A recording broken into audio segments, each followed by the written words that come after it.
আসসালামু আলাইকুম। Business study স্কুলের পক্ষ থেকে সকলকে শুভেচ্ছা এবং অভিনন্দন।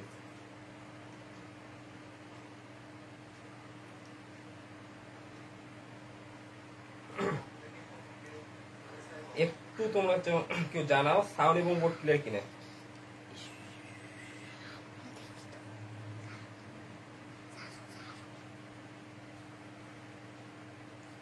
একটু আমি আগে চলে আসলাম, 2 মিনিট আগে চলে আসছি। আজকে শুধু 2 মিনিট আগে চলে আসা হয়েছে। একটু তোমরা কেউ জানাও সাউন্ড এবং বোর্ড ক্লিয়ার কিনা। একটু তোমরা জানাও সাউন্ড এবং বোর্ড ক্লিয়ার কিনা। তোমরা 33 জন জয়েন করছো, ধন্যবাদ সবাইকে। তুমি একটু জানাও সাউন্ড এবং বোর্ড ক্লিয়ার কিনা, তাহলে আমি ক্লাসটি শুরু করব। তোমরা 55 জনের মতো জয়েন করছো, সবাইকে ধন্যবাদ। সবাইকে বিজনেস স্টাডি স্কুলের পক্ষ থেকে শুভেচ্ছা। আহমেদ সাব্বির ওয়ালাইকুম আসসালাম ভাই। আহসান আবিব ওয়ালাইকুম সালাম। গাজী শাহরুল ইসলাম সবকিছু ঠিক আছে, ধন্যবাদ ভাইয়া। জেরিন ওয়ালাইকুম সালাম। নিষ্ঠুর পাখি ওয়ালাইকুম সালাম। ভালো আছে আলহামদুলিল্লাহ, তুমি কেমন আছো? জি ভালো।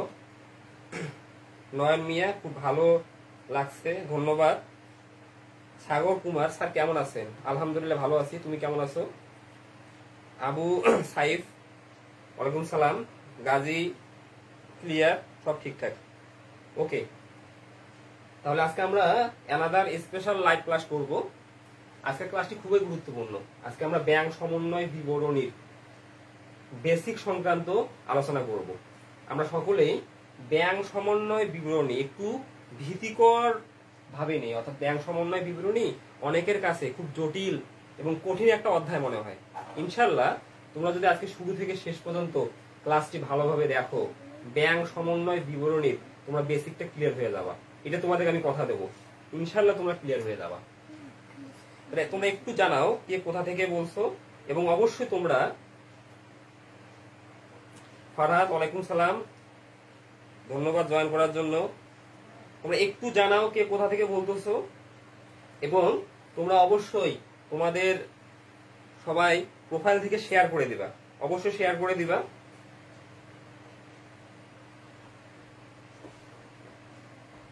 তোমরা অনেকেই জয়েন করছো, তা আমরা এখন আলোচনা শুরু করি।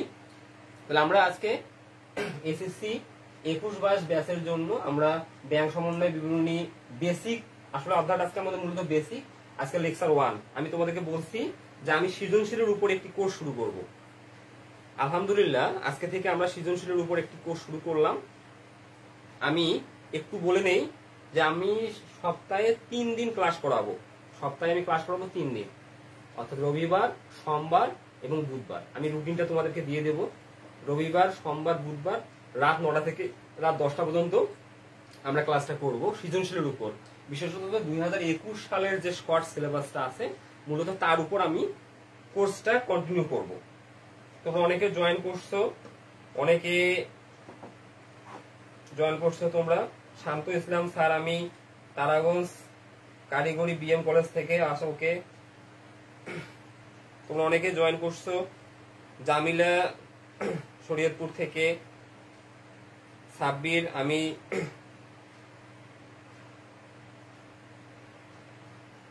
ওকে। আমরা ক্লাসটা শুরু করি। তাহলে দেখো আমরা ক্লাসটা শুরু করি। তাহলে আমরা ব্যাংক সমন্বয় বিবরণী আজকে শুরু করব। একটু আমি বেসিক আগে তোমাদের বুঝাই। ধরো এটি আমার প্রতিষ্ঠান, আমি একটি প্রতিষ্ঠানের মালিক। তাহলে আমি একটি ব্যাংকে অ্যাকাউন্ট খুললাম। তাহলে এটা হচ্ছে আমার প্রতিষ্ঠান, আমি ব্যাংকে অ্যাকাউন্ট খুললাম। তাহলে আমরা সবাই জানি যে ব্যাংকে 3 ধরনের অ্যাকাউন্ট খোলা যায়। একটা হচ্ছে চলতি হিসাব, একটা হচ্ছে সঞ্চয় হিসাব, একটা হচ্ছে স্থায়ী হিসাব। প্রতিষ্ঠান যখন ব্যবসায়িক উদ্দেশ্যে ব্যাংকে অ্যাকাউন্ট খুলে মূলত চলতি হিসাব খোলে। তাহলে আমি আবারও বলছি, একটা প্রতিষ্ঠান যখন ব্যাংকে অ্যাকাউন্ট খুলে তখন মূলত ব্যাংকে চলতি হিসাব খুলে। তাহলে ধরো এটি আমার প্রতিষ্ঠান, আমি ব্যাংকে অ্যাকাউন্ট খুলছি 1 লক্ষ টাকা জমা দিয়ে। তাহলে আমি তোমাদেরকে কিছু প্রশ্ন দিয়েছিলাম দুপুরবেলা, যে প্রশ্নের উপর বেসিস করে আমরা আসলে ক্লাসটা করব। তাহলে আমি সরাসরি প্রশ্নে চলে যাই। নিচের প্রশ্নগুলোর এক কথায় উত্তর দাও। আমি প্রশ্ন থেকে আসলে মূলত বেসিকটা ক্লিয়ার করব। প্রথম প্রশ্নে প্রতিষ্ঠান বা আমানতকারী তার ব্যাংক সংক্রান্ত লেনদেন কোন বহিতে লিপিবদ্ধ করে? তাহলে দেখো আমি যেটা বললাম যে এটি হচ্ছে আমার প্রতিষ্ঠান, এটি হচ্ছে আমি যে ব্যাংকে অ্যাকাউন্ট খুলছি। তাহলে আমার প্রতিষ্ঠান ব্যাংকে চলতি হিসাব খুলছে 1 লাখ টাকা জমা দিয়ে। তাহলে এখানে আমি কি বলছি যে প্রতিষ্ঠান বা আমানতকারী তার ব্যাংক সংক্রান্ত লেনদেন কোন বহিতে লিপিবদ্ধ করে? তাহলে প্রতিষ্ঠান একটা ব্যাংকে অ্যাকাউন্ট খুলছে 1 লক্ষ টাকায়। এই যে অ্যাকাউন্টটা খুললো, এই অ্যাকাউন্টটা অর্থাৎ এই অ্যাকাউন্ট সংক্রান্ত যে লেনদেনগুলো সংঘটিত হবে প্রতিষ্ঠান তার একটা নির্দিষ্ট বহিতে লিপিবদ্ধ করবে। এই হিসাব সংক্রান্ত লেনদেনগুলো ব্যাংক তার একটা নির্দিষ্ট বহিতে লিপিবদ্ধ করবে। তাহলে প্রথম প্রশ্ন হচ্ছে প্রতিষ্ঠান বা আমানতকারী তার ব্যাংক সংক্রান্ত লেনদেন কোন বহিতে লিপিবদ্ধ করে? একটু তোমরা উত্তরটা আগে নিজেরাই দেওয়ার চেষ্টা করো, তোমরা একটু নিজেরাই দেওয়ার চেষ্টা করো। দেবদাস স্যার অসুস্থতায় দেরি করে আসলাম, কোনো সমস্যা নেই। একটু তোমরা প্রশ্নটায় আনসার দেওয়ার চেষ্টা করো নিজেরাই যে প্রতিষ্ঠান বা আমানতকারী তার ব্যাংক সংক্রান্ত লেনদেন কোন বহিতে মূলত লিপিবদ্ধ করে? একটু প্রতিষ্ঠানটা তোমরা জানাও, উত্তরটা তোমরা একটু জানাও, কোন বহিতে লিপিবদ্ধ করে? তোমরা একটু উত্তরটা জানাও। উত্তরটা জানালে আসলে আমরা যখন আমরা কমিউনিকেশন করার মাধ্যমে ক্লাসটা করব তখন আসলে আমাদের ক্লাসটা ভালো লাগবে এবং আমাদের বুঝতে সুবিধা হবে। রাহাত বলছে নগদান বহিতে, নগদান বইয়ের ব্যাংক কলাম। হ্যাঁ ধন্যবাদ। আসলে এটি হচ্ছে আমার ব্যাংক অ্যাকাউন্ট। তাহলে প্রতিষ্ঠান ব্যাংকে অ্যাকাউন্ট করছে, এই অ্যাকাউন্ট সংক্রান্ত যে লেনদেনগুলো সংগঠিত হবে, আমার কথাটা ভালোভাবে বুঝো, এই অ্যাকাউন্ট সংক্রান্ত যে লেনদেনগুলো সংগঠিত হবে প্রতিষ্ঠান এই অ্যাকাউন্ট সংক্রান্ত হিসাবগুলো নগদান বই লিপিবদ্ধ করবে। কোন বইতে লিপিবদ্ধ করবে? নগদান বইতে। তাহলে আমি যাহা বলতেছি এই জিনিসগুলো মার্ক করে রাখবা, ইনশাআল্লাহ তোমাদের কোনো সমস্যা হবে না। তাহলে কোথায় সংরক্ষণ করবে প্রতিষ্ঠান? নগদান বহিতে। এখন নগদান বহিতে আমরা সবাই জানি টাকার কলাম থাকে 3টি, একটি হচ্ছে নগদ কলাম, একটি হচ্ছে ব্যাংক কলাম, আর একটি হচ্ছে বাট্টার কলাম। যদি 3 ঘোড়া নগদান বই হয় তাহলে আমরা শুধু এখানে ব্যাংক কলাম নিয়ে আলোচনা করব, শুধুমাত্র ব্যাংক কলাম। তাহলে প্রতিষ্ঠান ব্যাংক সংক্রান্ত হিসাব নগদান বই লিপিবদ্ধ করবে। ওকে, তাহলে আমরা চলে যাই 2 নম্বর প্রশ্নে। প্রতিষ্ঠান বা আমানতকারী ব্যাংক, প্রতিষ্ঠান বা আমানতকারীর ব্যাংক আমানতকারীর ব্যাংক সংক্রান্ত লেনদেন কোন বহিতে লিপিবদ্ধ করবে? এই আনসারটা তোমরা একটু দেওয়ার চেষ্টা করো যে প্রতিষ্ঠান, দেখো প্রতিষ্ঠান বা আমানতকারীর ব্যাংক সংক্রান্ত লেনদেন কোন বহিতে লিপিবদ্ধ করে? তাহলে দেখো এটি প্রতিষ্ঠান, প্রতিষ্ঠান কি করছে? এই ব্যাংকে অ্যাকাউন্ট করছে। তাহলে প্রতিষ্ঠান এই অ্যাকাউন্ট সংক্রান্ত যাবতীয় হিসাব নগদান বইয়ে সংরক্ষণ করে। প্রতিষ্ঠান যেমন ব্যাংক সংক্রান্ত হিসাব নগদান বইয়ে সংরক্ষণ করে, ব্যাংকও আমানতকারী, অর্থাৎ ব্যাংকে কিন্তু অসংখ্য অ্যাকাউন্ট আছে। আমরা সবাই জানি যে একটা ব্যাংকে হাজার হাজার লাখ লাখ অ্যাকাউন্ট আছে। আমার মতো যেমন আমি একটা প্রতিষ্ঠান, এই ব্যাংকে অ্যাকাউন্ট চলতি হিসাব, এরকম কিন্তু হাজার হাজার অ্যাকাউন্ট আছে। ব্যাংক কি করে? যে যে অ্যাকাউন্ট খুলছে সেই প্রতিষ্ঠানের নামে, অর্থাৎ এই প্রতিষ্ঠানকে ব্যাংকের ক্ষেত্রে বলা হয় আমানতকারী। ব্যাংক কি করে? এই প্রতিষ্ঠানের নামে আবার কি করে? হিসাব সংরক্ষণ করে। কোথায় হিসাব সংরক্ষণ করে? আমরা সবাই জানি যে ব্যাংক তার আমানতকারী হিসাব সংরক্ষণ করে ব্যাংক বিবরণীতে বা পাস বহিতে। ব্যাংক বিবরণীতে বা পাস বহিতে। এই জিনিসগুলো খুবই ইম্পর্টেন্ট, প্রাথমিক বিষয়গুলা। তাহলে দেখো আমরা এই জিনিসগুলো ক্লিয়ার হয়ে গেলাম যে আমরা জানি দেবদাস ব্যাংকের হিসাব লিপিবদ্ধ করে, জাহিদ নগদান বই, ফরাদ বলছে নগদান বইতে। হ্যাঁ নগদান বইতে প্রথম প্রশ্নটার অ্যান্সার। আমরা দ্বিতীয় প্রশ্ন চলে আসছি যে আমি বলছি প্রতিষ্ঠান বা আমানতকারীর ব্যাংক সংক্রান্ত লেনদেন কোন বহিতে লিপিবদ্ধ করে? তার মানে কি এটি প্রতিষ্ঠান, এটি হচ্ছে ব্যাংক। তাহলে প্রতিষ্ঠান ব্যাংক সংক্রান্ত লেনদেন সংরক্ষণ করে নগদান বইয়ে। বিষয়টা ক্লিয়ার হও, এই জিনিসগুলো কিন্তু রুট লেভেল থেকে আমাকে বুঝতে হবে, তাহলে আমার কাছে অধ্যায়টা খুব সহজ মনে হবে। তাহলে প্রতিষ্ঠান ব্যাংক সংক্রান্ত লেনদেন লিপিবদ্ধ করে নগদান বইয়ে।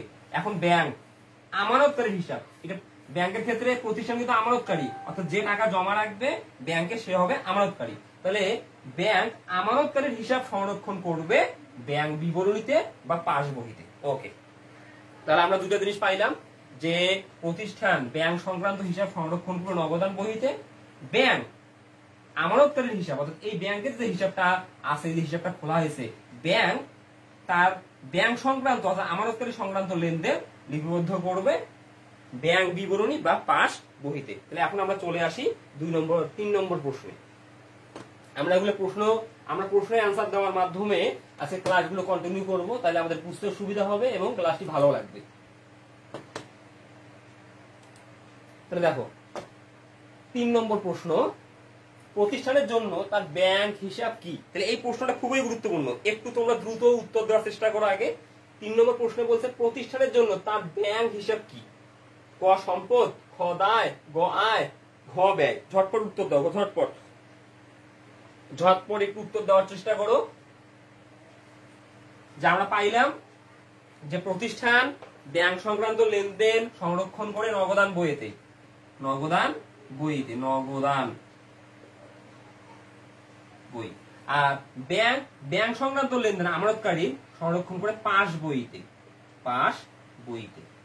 এখন তোমরা প্রশ্নের উত্তর দাও যে প্রতিষ্ঠানের জন্য তার ব্যাংক হিসাব কি? অর্থাৎ এই যে প্রতিষ্ঠান তার যে ব্যাংক সংক্রান্ত লেনদেন নগদান বই সংরক্ষণ করতেছে, সম্পদ ধরে, দায় ধরে, আয় ধরে না ব্যয় ধরে? এই প্রশ্নটা খুবই গুরুত্বপূর্ণ, এটি তোমরা একটু উত্তর দেওয়ার চেষ্টা করো। দেবদাস সম্পদ, সিয়াম শেখ সম্পদ, জাহিদ হাসান আয়, দেবদাস অবশ্যই সম্পদ, অনেকদিন পরে লাইভে আসলাম, পবিত্র রয় ধন্যবাদ তোমাকে, জেরিন সম্পদ। যারা সম্পদ অ্যান্সার দিয়েছো তাদের অ্যান্সারটি সঠিক, যে বলেছো আয় এটি ভুল। তাহলে প্রতিষ্ঠানের জন্য তার ব্যাংক হিসাব হচ্ছে সম্পদ। দেখো কেন সম্পদ? প্রতিষ্ঠান কি করছে? 1 লক্ষ টাকা জমা দিয়ে ব্যাংকে অ্যাকাউন্ট খুলছে। তাহলে প্রতিষ্ঠান ব্যাংকে টাকা জমা রাখলো, প্রতিষ্ঠানের টাকা কোথায় জমা আছে? ব্যাংকে। তাহলে ব্যাংকে টাকাটা গচ্ছিত আছে। তাহলে আমার টাকা যদি আমি যদি বন্ধুকে বা আমি যদি আমার আত্মীয় স্বজনকে রাখতে দেই, তাহলে এটি কি আমার সম্পদ না? তাহলে আমার টাকা, অর্থাৎ আমার প্রতিষ্ঠানের টাকা আমি কোথায় রাখতে দিচ্ছি? ব্যাংকে। তাহলে এটি আমার সম্পদ। ওকে, তাহলে আমরা পেয়ে গেলাম, এটি খুবই গুরুত্বপূর্ণ যে প্রতিষ্ঠানের জন্য তার ব্যাংক হিসাব হচ্ছে সম্পদ। তাহলে এই সম্পদের উপর ভিত্তি করে আমরা জানি যে নগদান বইয়ে যখন সম্পদ বাড়ে আমরা ডেবিট দিকে লিপিবদ্ধ করি, নগদান বইয়ে যখন সম্পদ কমে আমরা ক্রেডিট দিকে লিপিবদ্ধ করি। মূলত এই বেসের উপর ভিত্তি করে যে প্রতিষ্ঠানের জন্য তার ব্যাংক হিসাব হচ্ছে সম্পদ। তাহলে সম্পদ বাড়লে নগদান বইয়ে ডেবিট, সম্পদ কমলে নগদান বইয়ে ক্রেডিট। ওকে, পবিত্র বলছে দায়, এটা ভুল উত্তর ভাইয়া। আসলে সম্পদ, প্রতিষ্ঠানের জন্য ব্যাংক হিসাব হচ্ছে সম্পদ। এখন আমরা চলে আসবো পরের প্রশ্নে।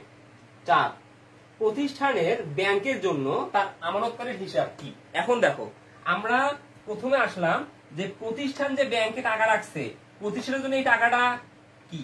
এই প্রতিষ্ঠানের জন্য টাকাটা হচ্ছে সম্পদ, কারণ প্রতিষ্ঠানের টাকা ব্যাংকে গচ্ছিত আছে। এখন দেখো, আমরা জানি যে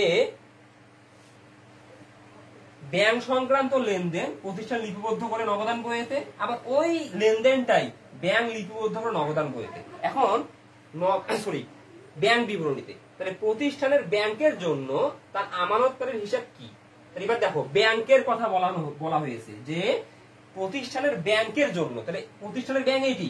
তাহলে প্রতিষ্ঠানের ব্যাংক যদি এটি হয়, তাহলে ব্যাংকের দৃষ্টিকোণ থেকে আমরা চিন্তা করব যে এই যে আমার প্রতিষ্ঠান, যে আমি এই ব্যাংকে 1 লক্ষ টাকা রাখছি, তাহলে এই ব্যাংকের জন্য এটি কি? একটু বলার চেষ্টা করে ব্যাংকের জন্য এটি কি? মনিরুজ্জামান বলছে দায়, দেবদাস বলছে আয়। আরবত স্যার আমি নিউ প্রতিদিন ক্লাস করতে চাই। ইনশাআল্লাহ কোনো সমস্যা নেই, তুমি প্রতিদিন ক্লাস হবার রুটিন আমি দিয়ে দেবো। রিটু বলছে দায়, রাকিবুল ইসলাম রাকিব ঠিক আছে। তোমরা একটু অ্যান্সার দেওয়ার চেষ্টা করো যে ব্যাংকের জন্য আসলে আমানতকারীর হিসাবটা কি? সম্পদ, আয়। এখানে আয় আমি 2বার লিখছি, সম্পদ, দায় হতো।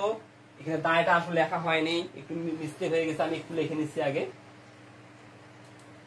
একটু ইয়েটা দাও, আমার ইয়েটা দাও, কিবোর্ডটা দাও, কিবোর্ডটা দাও।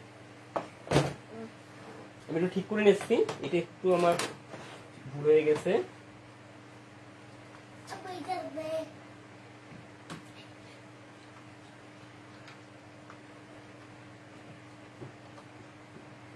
ওকে, তাহলে দেখো, তাহলে প্রতিষ্ঠানের ব্যাংক হিসাবের জন্য তার আমানতকারীর হিসাব কি একটু জানাও। তোমরা অনেকে জানা বলছো দায়, এটি হচ্ছে সঠিক অ্যান্সার। তাহলে দেখো, আমি একটু জিনিসটা ক্লিয়ার করাই। তাহলে প্রতিষ্ঠান কি করলো?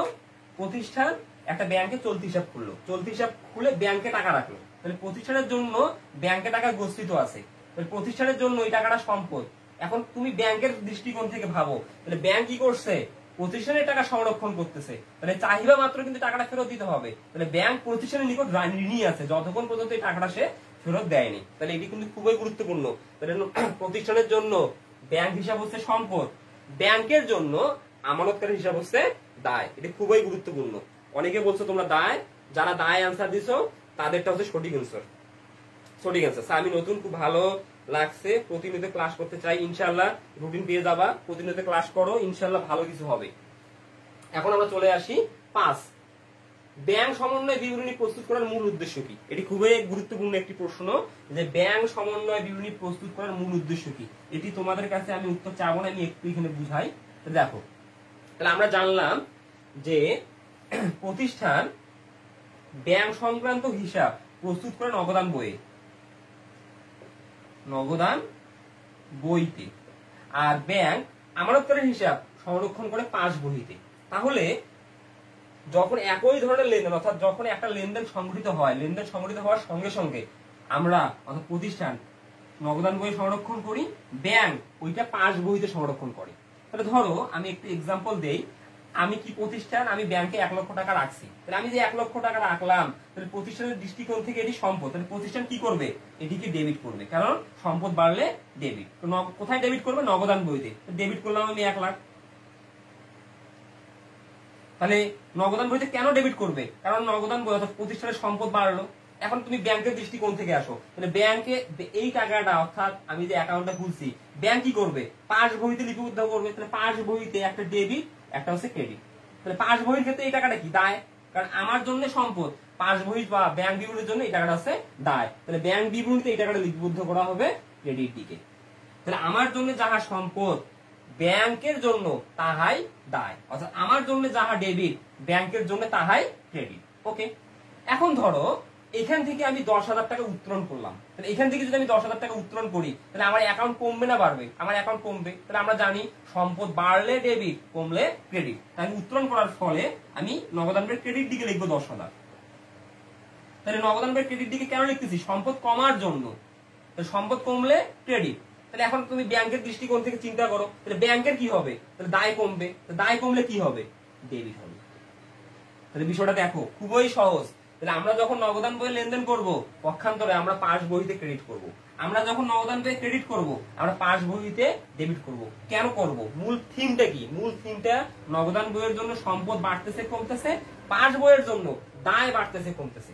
এইভাবে আমরা কন্টিনিউয়াসলি লেনদেন সংঘটিত হবে, আমরা নগদান বইও লিপিবদ্ধ করব, পাস বইতেও লিপিবদ্ধ করব। তা স্বাভাবিকভাবেই মাস শেষে নগদান বইয়ের জের আর পাস বইয়ের জের একই হওয়ার কথা। এটা আমরা সবাই জানি যে মাস শেষে নগদান বইয়ের জের, পাস বইয়ের জের একই হওয়ার কথা। কিন্তু বাস্তবে কি একই হয়?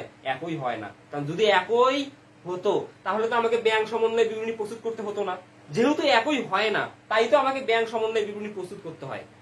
এই জিনিসটা কিন্তু খুবই ইম্পর্টেন্ট, যে আমরা যে ব্যাংক সংক্রান্ত লেনদেন গুলো লিপিবদ্ধ করতেছি, কোথায় লিপিবদ্ধ করতেছি? নগদান বই। আবার আমার ব্যাংক কোথায় লিপিবদ্ধ করতেছে? পাস বই। তো যখন একটা লেনদেন সংঘটিত হচ্ছে, আমি সঙ্গে সঙ্গে নগদান বই সংরক্ষণ করতেছি, ব্যাংক সঙ্গে সঙ্গে পাস বই সংরক্ষণ করতেছে। এইভাবে যতগুলো লেনদেন সংঘটিত হবে কন্টিনিউয়াসলি, প্রতিষ্ঠান নগদান বই সংরক্ষণ করবে, ব্যাংক পাস বই সংরক্ষণ করবে। যখন হিসাবে জের টানা হবে, স্বাভাবিকভাবে নগদান বইয়ের জের যত হওয়ার কথা, পাস বইয়ের জেরও তত হওয়ার কথা। কিন্তু বাস্তবে দেখা যায় হিসাবকাল শেষে বা মাস শেষে নগদান বইয়ের জের আর পাস বইয়ের জেরের মধ্যে গড় মিল লক্ষ্য করা যায় বা একই হয় না। তাহলে এখন আমরা এই প্রশ্নটার অ্যান্সার করতে পারবো এই কথাগুলোর উপর ভিত্তি করে, যে ব্যাংক সমন্বয় বিবরণী প্রস্তুত করার মূল উদ্দেশ্য কি। আসলে ব্যাংক সমন্বয় বিবরণী প্রস্তুত করার মূল উদ্দেশ্য হচ্ছে এই দুইটা বইয়ের মধ্যে গড় মিলের কারণ উদ্ঘাটন করে দুটো জেরের সমতা বিধান করা।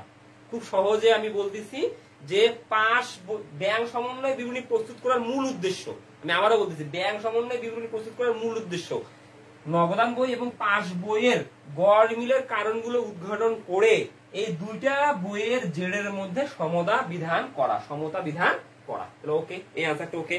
বুঝছো কিনা একটু তোমরা জানাও, যে ব্যাংক সমন্বয় বিবরণী প্রস্তুত করার উদ্দেশ্য কি, একটু তোমরা জানাও। বুঝছো কিনা একটু তোমরা জানাও, ক্লিয়ার, দ্রুত বুঝছো কিনা একটু তোমরা জানাও। এটি খুবই ইম্পর্টেন্ট যে আমরা ব্যাংক সমন্বয় বিবরণী কেন প্রস্তুত করি। তাহলে আমি আবারও বলছি, ব্যাংক সমন্বয় বিবরণী প্রস্তুত করার মূল উদ্দেশ্য যে নগদান বই আর পাস বইয়ের মধ্যে যে গড় মিল গুলো হয়েছে, সেই গড়মিল গুলোর কারক উদাহরণ করে উভয় বইয়ের মধ্যে যে জেডের অভিন্ন জের আছে এই অভিন্ন জেরের সমতা বিধান করাই হচ্ছে ব্যাং সমন্বয় বিবরণী প্রস্তুতের মূল উদ্দেশ্য। সাবরিনা জি স্যার বুঝতে ওকে, জি সিএম জি, দেবদাস বুঝতে ওকে ইনশাআল্লাহ। তাহলে আমরা নেক্সট প্রশ্নে চলে যাই, সবাই আমরা ক্লিয়ার। এখন আসো তুমি 6 ব্যাং সমন্বয় বিবরণী কে প্রস্তুত করে একটু তোমরা জানাও। এই প্রশ্নটা খুবই, যে প্রশ্নটা একটু ক্রিটিক্যাল, এটা আমি সরাসরি চলে যাবো, যেটা সহজ তোমাদের কাছে অ্যান্সার নিব। একটু তোমরা জানাও যে ব্যাং সমন্বয় বিবরণী কে প্রস্তুত করে, দ্রুত।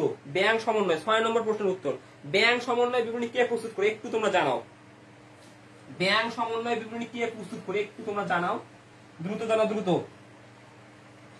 ব্যাং সমন্বয় বিবরণী কে প্রস্তুত করে দ্রুত জানাও।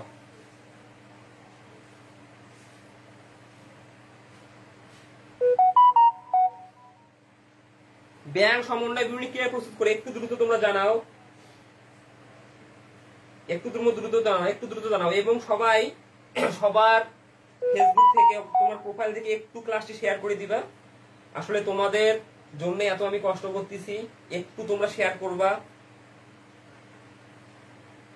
স্যার আবার রিপিট করেন প্লিজ। কোনটা আমি রিপিট করবো একটু ভাইয়া বললে ভালো হতো, কোনটা রিপিট করব?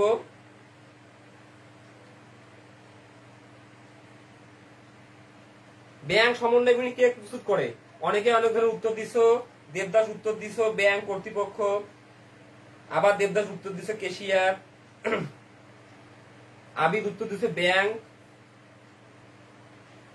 জান্নাতুল ফেরদৌস উত্তর দিছো আমানতকারী। আরো কেউ একটু জানাও, দ্রুত জানাও, দ্রুত দ্রুত অ্যান্সার দাও, দ্রুত একটু অ্যান্সার দিলে আসলে ক্লাসটি ভালো লাগবে। ঋতু আমানতকারী, রাকিব আমানতকারী। আসলে আমানতকারী মানে আমরা সহজ ভাষায় বলতে পারি যে ব্যাং সমন্বয় বিবরণী প্রস্তুত করে প্রতিষ্ঠান। তার মানে আমি চিত্রটা মিশিয়ে দিচ্ছি, ব্যাং সমন্বয় বিবরণী প্রস্তুত করে প্রতিষ্ঠান। আসলে এখানে দুটি পক্ষ আছে, একটা প্রতিষ্ঠান আর এটা হচ্ছে ব্যাংক, অর্থাৎ যে ব্যাংকে আমি অ্যাকাউন্ট খুলছি। তাহলে যে ব্যাংকে আমি অ্যাকাউন্ট খুলছি ওই অ্যাকাউন্ট, ওই ব্যাংক আসলে ব্যাংক সমন্বয় বিবরণী প্রস্তুত করে না, ব্যাংক সমন্বয় বিবরণী প্রস্তুত করে আমার প্রতিষ্ঠান, অর্থাৎ কারবার বা আমানতকারী। কারণ প্রতিষ্ঠানটাই হচ্ছে আমানতকারী। এটি ক্লিয়ার? তাহলে আমি আবারও বলছি, ব্যাংক সমন্বয় বিবরণী প্রস্তুত করে প্রতিষ্ঠান বা আমানতকারী। এখানে আমানতকারী মানে হচ্ছে প্রতিষ্ঠান। এগুলো অবশ্যই নোট করে রাখবে। এই অ্যান্সার গুলো তোমরা যদি নোট করে রাখতে পারো, ইনশাআল্লাহ তোমাদের ব্যাংক সমন্বয় বিবরণী কোনো সমস্যা থাকবে না। এখন আমি চলে আসি 7 ব্যাংক সমন্বয় বিবরণী কতদিন পর পর প্রস্তুত করা হয়? দ্রুত একটু জানাও, এটি সহজ, একটু দ্রুত তোমরা কমেন্টে জানাও। 7 উত্তর। হ্যাঁ, অনেকে বলছো প্রতিষ্ঠান, যারা প্রতিষ্ঠান বলছো তাদের উত্তর সঠিক, যারা অন্য কিছু বলছো তাদের উত্তর ভুল। প্রতিষ্ঠান বা আমানতকারী। এখন একটু তোমরা জানাও ব্যাংক সমন্বয় বিবরণী কতদিন পর পর প্রস্তুত করা হয়? একটু তোমরা জানাও, দ্রুত একটু জানাও তোমরা, ব্যাংক সমন্বয় বিবরণী কতদিন পর? দেবদাস 1 মাস পর। আর কেউ জানাও, একটু দ্রুত জানাও। দেবদাস 1 মাস, দেবদাস খালি উত্তর দিচ্ছ। আর একটু সবাই আসলে ক্লাস সবাই যদি পার্টিসিপেট করো তাহলে ক্লাসটা করতে ভালো লাগবে, মনে হবে যে আমরা প্র্যাকটিক্যালি ক্লাস করতেছি আসলে ক্লাসরুমে। সবাই একটু কমেন্টে জানাও, তাহলে আসলে ক্লাসটা করতে ভালো লাগবে। তোমরা যেটা জানো সেটা ভুল হলে কোনো সমস্যা নাই, তো ভুল হতেই পারে, তোমরা একটু জানাও ব্যাংক সমন্বয় বিবরণী কতদিন পর পর প্রস্তুত করা হয়? একটু তোমরা জানাও, দ্রুত দ্রুত জানাও, দ্রুত। ব্যাংক সমন্বয় বিবরণী কতদিন পর পর প্রস্তুত করা হয়? অনেকে বলছো, দেবদাস বলছে 1 মাস,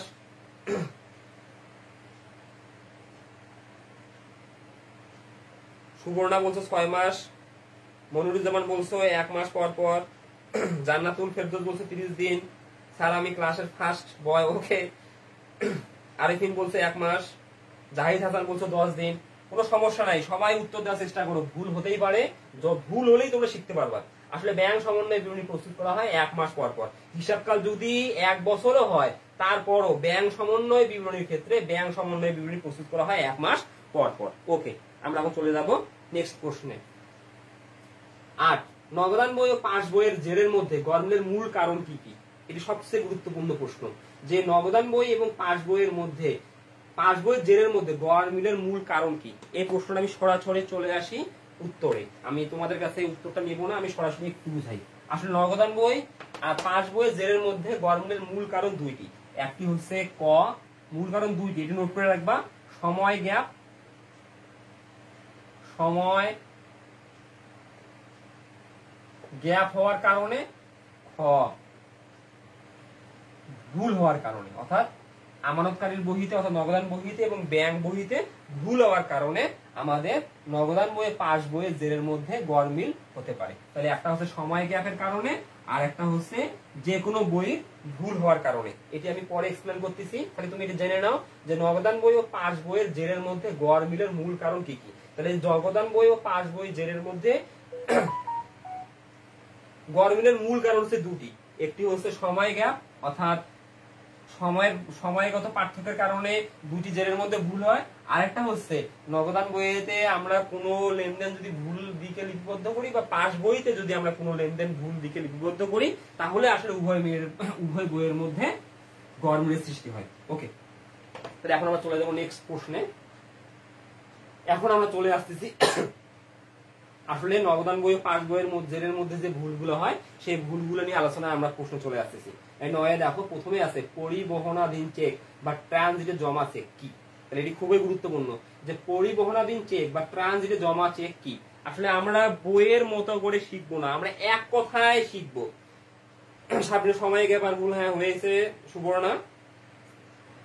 তাহলে আমরা এক কথায় বুঝবো, আমরা বইয়ের ভাষা না। আমি বারবার বলতেছি আমরা এখানে এই অধ্যায়টা মুখস্থ করব না, আমি বারবার বলতেছি আমরা এখানে বুঝে বুঝে আমরা ব্যাংক সমন্বয় বিবরণী প্রস্তুত করার চেষ্টা করব। আসলে আমরা যদি ব্যাংক সমন্বয় বিবরণী বই ফলো করি, বই ফলো করলে আমরা বই বাইর করলে কিন্তু মাথা ঘুরে যায় যে এটা কিভাবে এগুলো আমি মুখস্থ করব। আসলে আমাদের টেকনিক আছে অনেক, এই টেকনিক গুলো ইউজ করে আমরা ব্যাংক সমন্বয় বিবরণী প্রস্তুত করব।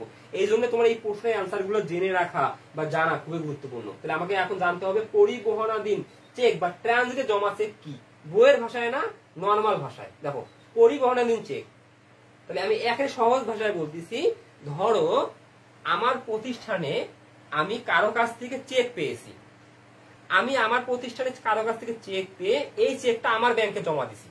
মনে করো আমি তিনটি চেক পেয়েছি, তিনটি চেক পেয়ে আমি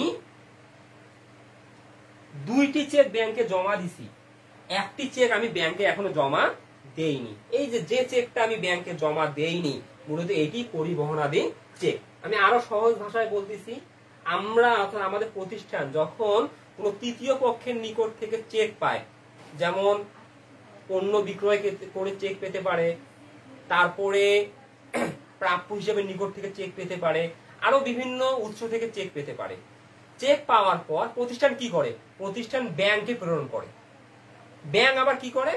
ওই ব্যাংকের সাথে মিউচুয়াল করে টাকা ভাঙিয়ে নেয়। তাহলে পরিবহনাধীন চেক মানে কি? ধরো তৃতীয় পক্ষের কাছ থেকে ব্যাংক চেক পেয়েছে, চেক পাওয়ার সঙ্গে সঙ্গে কি করছে? প্রতিষ্ঠান নগদান বইয়ে ডেবিট করছে, কিন্তু ব্যাংক বিবরণীতে ক্রেডিট করা হয়নি। সবচেয়ে সহজ কথা, যে চেক নগদান বইয়ে ডেবিট হয়েছে ব্যাংকে ক্রেডিট হয় নাই তাকেই পরিবহনাধীন চেক বলা হয়। একবারে সহজ ভাবে মনে রাখবে। আমি আবারও বলছি, যে তৃতীয় পক্ষের নিকট হতে প্রাপ্ত চেক নগদান বইয়ে ডেবিট হয়েছে কিন্তু ব্যাংকে ক্রেডিট করা এখনো হয়নি, এটি হচ্ছে মূলত পরিবহনাধীন চেক। কারণ ব্যাংকে ক্রেডিট করা কেন হয়নি? কারণ ব্যাংক সমন্বয় বিবরণী প্রস্তুত করার দিন পর্যন্ত আমি বা আমার ব্যাংক ওই চেকটা আসলে ভাঙ্গায়নি বা আমি ব্যাংকে উপস্থাপন করিনি, তাই ব্যাংক ওই টাকাটা আদায় করতে পারেনি। তাহলে এটাই মূলত পরিবহনাধীন চেক। আমি আবারও বলছি যে তৃতীয় পক্ষের নিকট থেকে প্রতিষ্ঠান যখন চেক পায়, চেক পাওয়ার পর সঙ্গে সঙ্গে তা নগদান বইয়ে ডেবিট করে, বাট ব্যাংক বিবরণীতে যে চেক এখনো ক্রেডিট করা হয়নি মূলত তাকেই পরিবহনাধীন চেক বলা হয়। তোমরা ইনশাআল্লাহ এগুলো অবশ্যই নোট করে রাখবা, নোট করে রাখলে অবশ্যই তোমাদের বুঝতে সুবিধা হবে। এখন আসো 10, পরিবহনাধীন চেক ব্যাংক সমন্বয় বিবরণীতে কি জের বা উদ্বৃত্ত প্রকাশ করে? এটি খুবই গুরুত্বপূর্ণ একটি প্রশ্ন। তার মানে কি পরিত্যক্ত চেক? না, এটা পরিত্যক্ত চেক না, পরিবহনাধীন মানে আমি কারো কাছ থেকে চেক পাইছি, অর্থাৎ আমার প্রতিষ্ঠান তৃতীয় পক্ষের কাছ থেকে চেক পাইছে। তৃতীয় পক্ষ বলতে কি? প্রাপ্য হিসাব হতে পারে, আমি চেকের বিনিময়ে পণ্য বিক্রয় করে আমি চেক পেতে পারি, আবার অন্য কোনো মাধ্যমে আমি চেক পেতে পারি। এখন আমি যখন চেক পাই, আমার প্রতিষ্ঠান যখন চেক পায়, চেক পাওয়ার সঙ্গে সঙ্গে প্রতিষ্ঠান নগদান বইয়ের ব্যাংক কলামে ডেবিট করে। এখন আমরা কি জানি যে একটা লেনদেন দুইটা বহিতে হিট করে, একটা হচ্ছে নগদান বহিতে আর একটা পাস বহিতে। বিষয়টা দেখো, একটা লেনদেন কিন্তু দুইটা বহিতে হিট করতে হবে।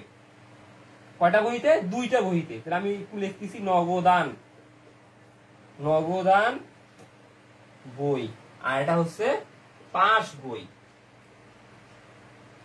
যখন চেক সংক্রান্ত লেনদেন সৃষ্টি হবে তখন ওই লেনদেনটা দুইটা বহিতে হিট করবে। তাহলে পরিবহনাধীন চেক মানে কি? পরিবহনাধীন চেক মানে আমরা কারো কাছ থেকে চেক পাইছি, চেক পাওয়ার সঙ্গে সঙ্গে আমরা ডেবিট দিকে লিখছি, যে ডেবিট, এটা ক্রেডিট। ধরো এইটা ডেবিট, এটা ক্রেডিট। ধরো দেনাদার আমাকে চেক দিছে বা প্রাপ্য হিসাবে আমাকে চেক দিছে, চেক দিছে, আমি 10,000 টাকা লিখলাম, 10,000 টাকা চেক পাইছি, আমি সঙ্গে সঙ্গে নগদান বই 10,000 টাকা লিখলাম, কারণ যখন আমি চেকটা পাবো তখনই কিন্তু লেনদেনের সৃষ্টি হবে, তখন আমি নগদান বই ডেবিট করব। ওকে, তাহলে আমি যা চেক পেলাম নগদান বই ডেবিট করছি, কিন্তু আমি যেহেতু ব্যাংকে ব্যাংক সমন্বয় বিবরণী প্রস্তুত করা পর্যন্ত উপস্থাপন করিনি, তাই ব্যাংকে কি আমি ক্রেডিট করছি?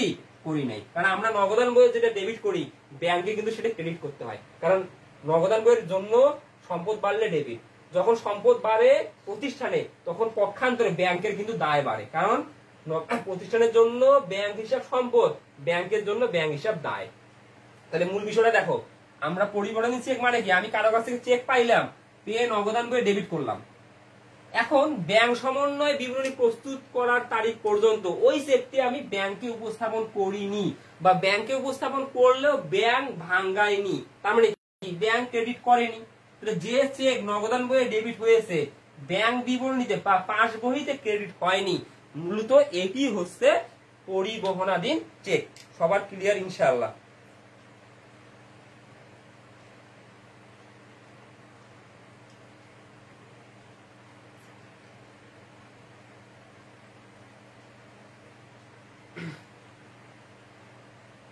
ওকে, তাহলে পরিবহনাধীন চেক গেল। এখন সবচেয়ে গুরুত্বপূর্ণ যেটা প্রশ্ন, আমরা জানি যে আমরা ব্যাংক সমন্বয় বিবরণী এখানে মুখস্থ করবো না। আমি দেখো তোমাদের কিন্তু অ্যাসাইনমেন্টের সময় আমি তোমাদের বলেছি যে ব্যাংক সমন্বয় বিবরণী আমরা মুখস্থ করবো না, আমরা টেকনিক্যালি শিখবো। সেই টেকনিকটা কি? আমরা যখন ব্যাংক সমন্বয় বিবরণী প্রস্তুত করব, আমরা ডেবিট ব্যালেন্স দিয়ে শুরু করতেছি না ক্রেডিট ব্যালেন্স দিয়ে শুরু করতেছি? যদি আমি ডেবিট ব্যালেন্স দিয়ে শুরু করি, তাহলে আমরা তো জানি সবাই যে ব্যাংক বিবরণীতে আমরা যখন ব্যাংক সমন্বয় বিবরণী প্রস্তুত করি একটা জের দেওয়া থাকে, একক জের পদ্ধতিতে একটা জের দেওয়া থাকে, আরেকটা জের আমাকে নির্ণয় করতে হয়, বা উভয় জের সংশোধন পদ্ধতিতে দুইটা জের দেওয়া থাকে, আমাকে কি করতে হয়? সমন্বিত জের নির্ণয় করতে হয়। তাহলে তোমার যেভাবেই অঙ্ক থাক না কেন আমাকে কি করতে হয়? জেরের সাথে যে জেরটা প্রশ্নে দেওয়া থাকে ওই জেরের সাথে আমাকে কিছু দফা যোগ করতে হয়, কিছু দফা বিয়োগ করতে হয়। তাহলে আমরা কিন্তু অনেকে এই দফাগুলো যোগ বিয়োগ করার মাধ্যমে, মুখস্থ করার মাধ্যমে কিন্তু আমরা যোগ বিয়োগ করি। আমি এখানে স্পষ্ট বলতেছি, আমরা এখানে কোনো কিছু যোগ বিয়োগ করব না, আমরা এখানে বুঝে বুঝে করব। আমরা যদি ডেবিট জের দ্বারা অঙ্ক শুরু করি, তাহলে যেগুলো ডেবিট সেগুলো আমি করব যোগ, তাহলে ডেবিট হলে হবে যোগ, যেগুলো ক্রেডিট আমি করব বিয়োগ। আমি আবার যদি ক্রেডিট জের দ্বারা অঙ্ক শুরু করি, যেগুলো ক্রেডিট আমি করব যোগ, যেগুলো ডেবিট আমি করব বিয়োগ। এই জিনিসটা কিন্তু খুবই গুরুত্বপূর্ণ। এই জিনিসটা তোমরা যদি একবার মাথায় ঢুকাতে পারো, অনুরোধ হলো স্যার আপনার ক্লাস থেকে আলহামদুলিল্লাহ অনেক কিছু শিখতে পারি, লাইভ বেস্ট টিচার আপনি একজন। ধন্যবাদ তোমাকে শাকিল। ওকে, তাহলে এই জিনিসটা দেখো, আমাদের এই তোমার ডেবিট ক্রেডিটের জেরের বিষয়টা কত ইম্পর্টেন্ট। তাহলে আমাদের নগদান বই আর ব্যাংক বই বা ব্যাংক বিবরণী দুইটা বইয়ের মধ্যে যে গরমিল গুলো পরিলক্ষিত হয়, যেমন দেখো পরিবহনাধীন চেক ব্যাংক সমন্বয় বিবরণীতে কি জের বা উদ্বৃত্ত প্রকাশ করে, এটা কিন্তু একটা গরমিল। দেখো আমি তো প্রথমে বললাম যে পরিবহনাধীন চেক মানে কি? পরিবহনাধীন চেক মানে আমি নগদান বইয়ে ডেবিট করছি, ব্যাংকে এখনো ক্রেডিট করিনি, এটা তো পরিবহনাধীন চেক। তাহলে এইটার জন্য দুইটা বহির মধ্যে গরমিল হয়েছে বা পার্থক্য হয়েছে। তাহলে এখন আমাকে বুঝতে হবে যে পরিবহনাধীন চেক ব্যাংক সমন্বয় বিবরণীতে কি জের প্রকাশ করে। এইটা যদি আমরা ক্যাচ করতে পারি তাহলে আমাদের ব্যাংক সমন্বয় বিবরণী আর কঠিন লাগবে না। তাহলে একটু তোমরা জানাও যে পরিবহনাধীন চেক ব্যাংক সমন্বয় বিবরণীতে কি জের বা উদ্বৃত্ত প্রকাশ করে। কেউ যদি পারো জানা থাকে তোমরা একটু জানার চেষ্টা করো, ডেবিট না ক্রেডিট, একটু দ্রুত জানাও। পরিবহনাধীন চেক ব্যাংক সমন্বয় বিবরণী প্রস্তুত করার সময় কি জের প্রকাশ করবে, ডেবিট জের না ক্রেডিট জের? দ্রুত দ্রুত জানাও তোমরা, কি জের প্রকাশ করবে এটা তোমরা দ্রুত জানাও। পরিবহনাধীন চেক ব্যাংক সমন্বয় বিবরণীতে কি জের বা উদ্বৃত্ত প্রকাশ করে, এটি খুবই ইম্পর্টেন্ট।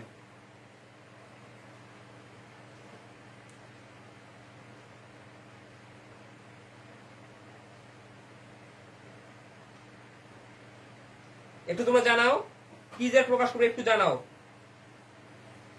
পরিবহনাধীন চেক কি জেড প্রকাশ করবে, একটু তোমরা জানাও। ক্রেডিট জেড প্রকাশ করে, একটু তোমরা জানাও কি জেড প্রকাশ করবে।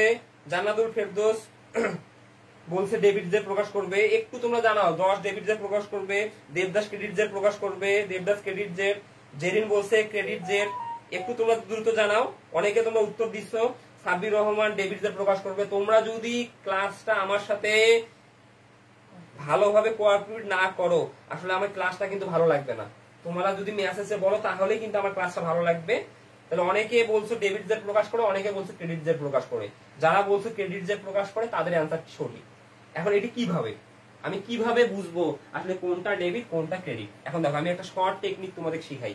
এর মূল বিষয়টা কি, আমরা যেটি লিপিবদ্ধ করছি সেই জেডটা আর কাউন্ট হবে না। আমরা সব সময় এখানে বিপরীত জেডটা নিব। দেখো পরিবহনাধীন চেক মানে কি, আমি কি বললাম, যে চেকের টাকা আমি নগদান বইয়ে ডেবিট করছি কিন্তু ব্যাংক বিবরণীতে ক্রেডিট করি নাই, আমি যেটা করি নাই সেই জেডটা আমি নিব। আমি আবারও বলছি, আমি যেটি করিনি আমি সে জেডটি নিব। তাহলে আমি পরিবহনাধীন চেক মানে কি, আমি নগদান বইয়ে ডেবিট করছি, কারণ যখনই আমি কারো কাছ থেকে চেক পাই আমরা নগদান বইয়ে ডেবিট করি।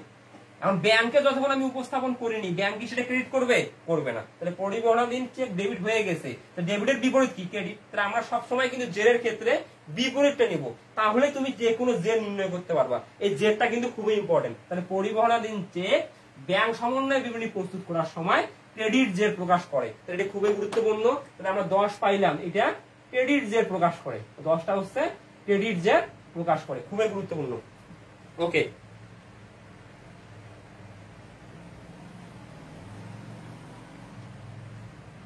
অনেকে বলছেন নবকুমার ক্রেডিট হয়েছে।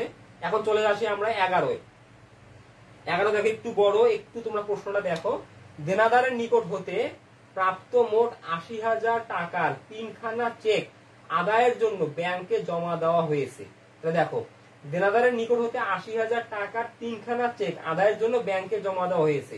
তাহলে দেনাদারের কাছ থেকে আমার প্রতিষ্ঠান 80,000 টাকার চেক পাইছে। তাহলে আমার প্রতিষ্ঠান যখন চেক পাইছে, চেক পাওয়ার সঙ্গে সঙ্গে দেখো নগদান বইয়ে কিন্তু ডেবিট করছে 80,000।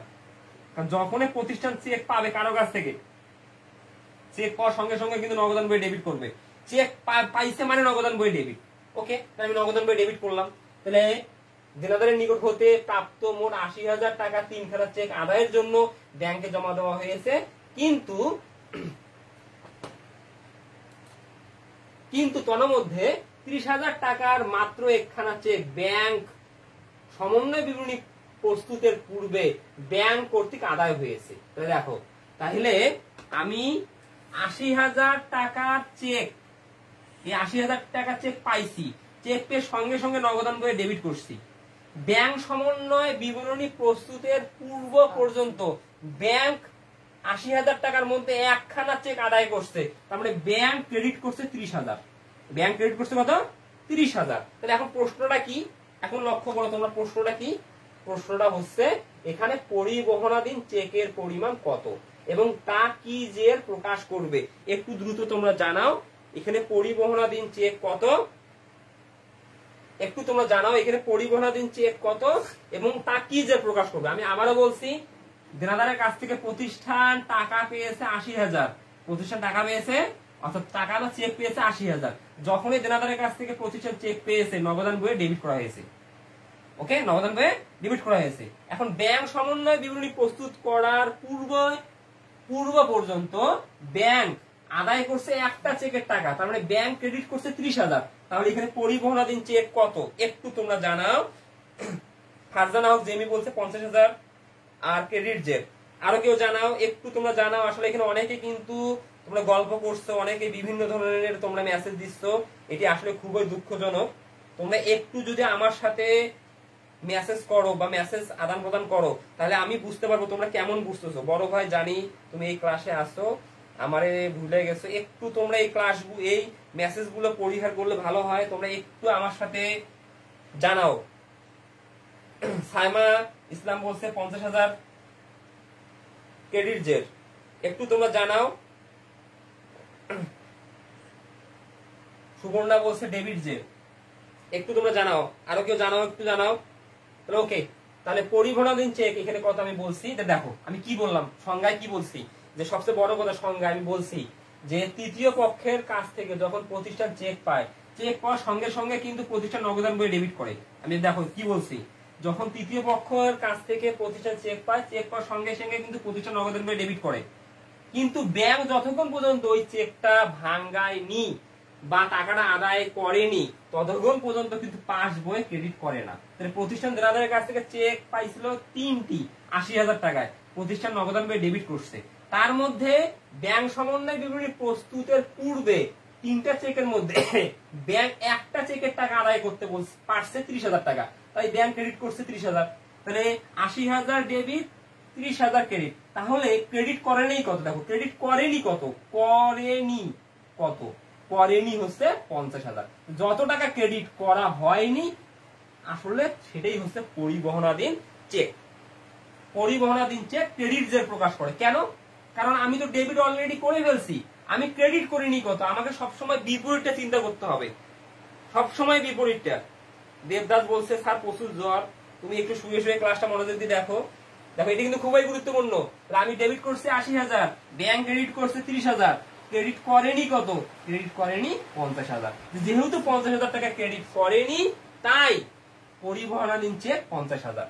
যত টাকা এখনো ক্রেডিট হয়নি ততই হচ্ছে পরিবহনাধীন চেক, আর পরিবহনাধীন চেক ক্রেডিট যে প্রকাশ করে। ওকে, এখন আমরা পরের ইয়েতে চলে আসব। এখন হচ্ছে 12 বকেয়া চেক বা অপরিশোধিত চেক কি। দেখো আমরা চলে আসলাম 12। বকেয়া চেক বা অপরিশোধিত চেক, তাহলে আমরা এখানে মুখস্থ করব না, আমরা বোঝার চেষ্টা করব। তাহলে আমরা দেখো কি বললাম, তাহলে আমি যখন তৃতীয় পক্ষের নিকট থেকে চেক পাবো, আমরা যখন তৃতীয় পক্ষের নিকট থেকে চেক পাবো তখন আমরা নগদান বইয়ে ডেবিট করি। যতক্ষণ পর্যন্ত আমি পাস বইয়ে ক্রেডিট করব না ওই চেকটি হচ্ছে আমাদের পরিবহনাধীন চেক।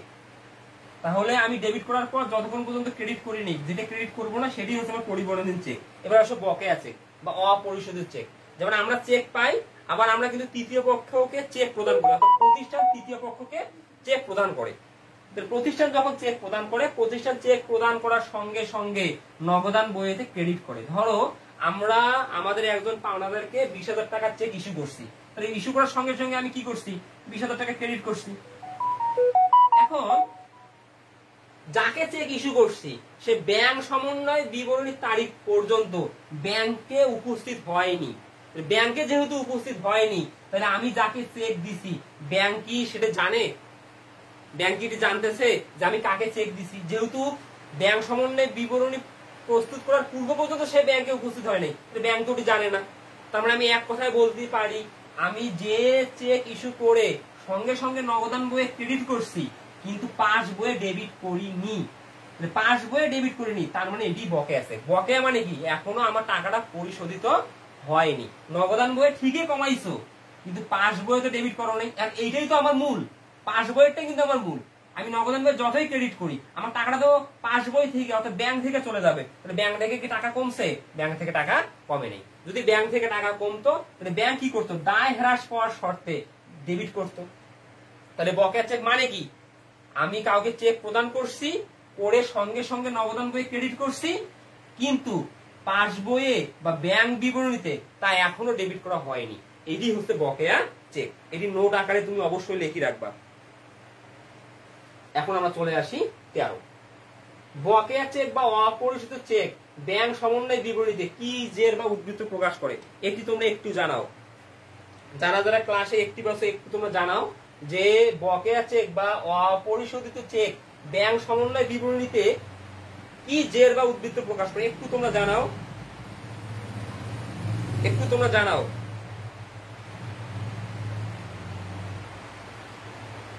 এই জের গুলো খুব, অর্থাৎ এই জের গুলো খুবই ইম্পর্টেন্ট। এই জের গুলোর উপর ভিত্তি করে কিন্তু আমরা ব্যাংক সমন্বয় বিবরণী প্রস্তুত করব।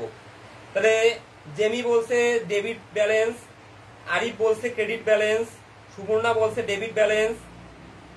একটু আর কেউ জানাও, যারা যারা যারা যারা একটু অ্যাক্টিভ আছো তারা একটু জানাও, যারা যারা বুঝছো তারা একটু জানাও, বোঝার চেষ্টা করো যে বকেয়া চেক ব্যাংক সমন্বয় বিবরণীতে ডেবিট জের প্রকাশ করে না ক্রেডিট জের প্রকাশ করে।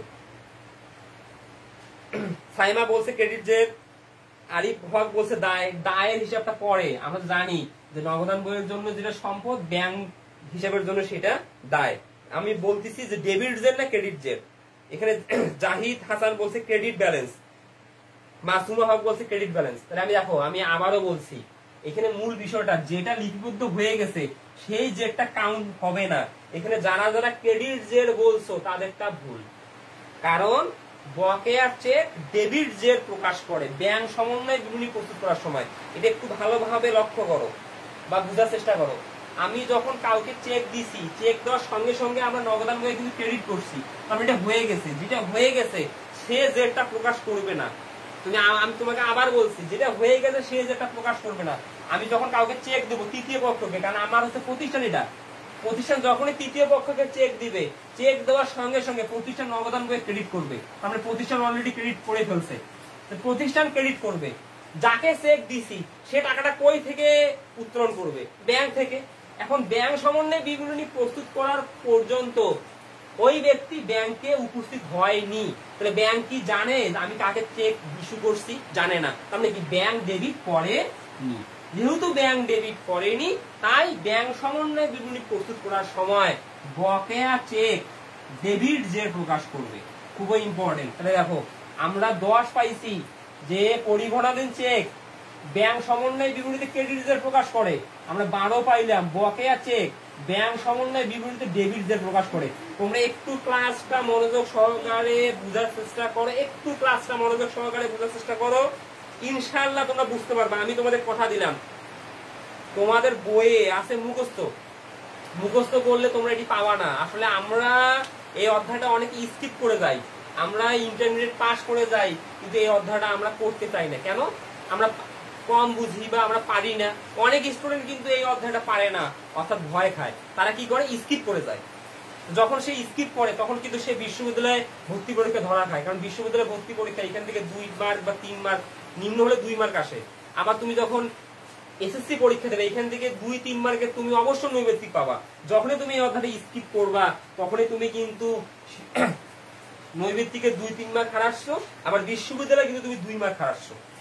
তাহলে এই জিনিসগুলো কিন্তু খুবই ইম্পর্টেন্ট। তাহলে আমি আবারও বলছি, পরিবহনাধীন চেক ব্যাংক সমন্বয় বিপরীতে ক্রেডিট জের প্রকাশ করে। কেন ক্রেডিট? এটা মূল বিষয়টা আছে, বিপরীতটা আমাকে থিঙ্ক করতে হবে।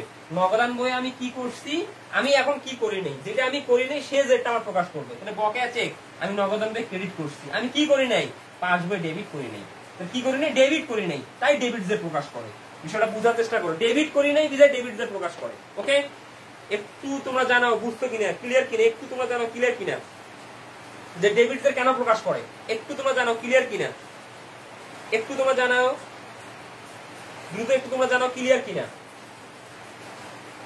তাহলে আমি আমারও বলছি যে আমরা জেডটা নির্ধারণ করবো কিভাবে। যে বহিতে লিপিবদ্ধ করছি সেটা তো হয়ে গেছে, যে বহিতে আমরা লিপিবদ্ধ করিনি মূলত সেটি হবে ব্যাংক সমন্বয় বিবরণী জেড। তাহলে আমরা পাস বহিতে বকেয়া চেক ডেবিট করিনি, তাই ব্যাংক সমন্বয় বিবরণীতে বকেয়া চেক ডেবিট জেড প্রকাশ করবে। একটু সবাই জানাও বুঝছো কিনা।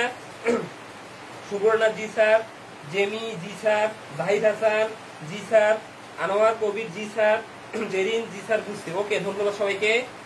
যারা যারা একটি বাসো ইনশাআল্লাহ তোমরা বুঝতে পারবা। আমাকে একটু তোমরা সময় দাও, ইনশাআল্লাহ আমি ধীরে ধীরে, আমি যত লাইভ ক্লাসে অভ্যস্ত হব আমি ভালোভাবে বুঝে দেওয়ার চেষ্টা করব, কিন্তু আসলে সময় লাগবে। যেহেতু আমি এই প্ল্যাটফর্মে অভ্যস্ত না, একটু আমার আনইজি ফিল হচ্ছে।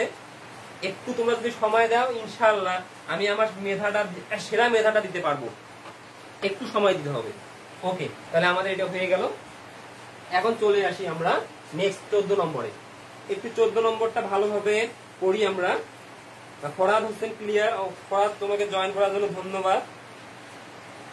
ক্লিয়ার। জান্নাতুল ফেরদৌস ক্লিয়ার। নাইম হোসেন, ব্যবসা সংগঠন কি আর পাবো না? দুঃখিত, আসলে এখানে অ্যাসাইনমেন্টের প্রসঙ্গটা না টানলেই হবে। সামনের সপ্তাহ থেকে আমি দেওয়ার চেষ্টা করব। তোমাদের যেহেতু সামনে এক্সাম হতে পারে, তোমরা যদি অ্যাকাউন্টিংতে একটু মনোযোগ দাও। আমি একটা কথা বলি, আসলে আমরা যেভাবে অ্যাসাইনমেন্টের উপর ঝুঁকে পড়ছি, আসলে আমরা কিন্তু যদি নভেম্বরে আমাদের কোনোভাবেই পরীক্ষা হয় আমরা কিন্তু ধরা খাবো। কারণ আমরা কিন্তু অ্যাসাইনমেন্টের উপর সবাই ঝুঁকে পড়ছি, আমরা কিন্তু একাডেমিক পড়াশোনা করছি না। কারণ তোমাদের একাডেমিকের উপর তোমাদের কিন্তু লাইভ নির্ভর করবে তোমরা কোন বিশ্ববিদ্যালয়ে চান্স পাবা। তোমরা যদি বিশ্ববিদ্যালয়ে চান্স পেতে চাও তোমাকে অবশ্যই ইংরেজি, হিসাব বিজ্ঞান, ব্যবস্থাপনা, বাংলা খুবই মনোযোগ সহকারে পড়তে হবে। এই 4টা সাবজেক্ট খুবই গুরুত্বপূর্ণ। আমি 21 ব্যাচের জন্য বিশ্ববিদ্যালয়ের বিশেষ করে হিসাব বিজ্ঞানের কোর্স শুরু করব ইনশাআল্লাহ। আমি তোমাদেরকে আমার সেরাটা দেওয়ার চেষ্টা করব। তো এখন চলে আসো তোমরা 14 বলছে পাওনাদার বরাবর ইস্যুকৃত মোট 50,000 টাকার 5খানা চেকের মধ্যে। দেখো বিষয়টা বুঝার চেষ্টা করো।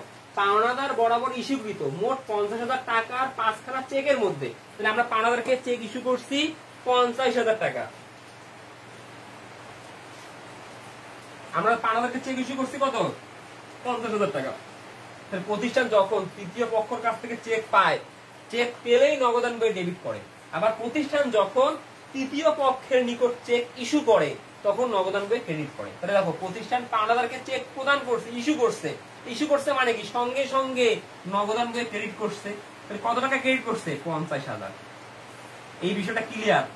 50,000 টাকা ক্রেডিট করছে। আর 50,000 টাকা ক্রেডিট করার পর তারপরে দেখো কি করছে, 5খানা চেকের মধ্যে 30,000 টাকার মাত্র 2খানা চেক ব্যাংকে উপস্থাপিত হয়েছে। তাহলে দেখো 5টা চেক ব্যাংক প্রতিষ্ঠান প্রদান করছে পাওনাদারকে, যখনই পাওনাদারকে প্রদান করছে ব্যাংক ক্রেডিট করছে।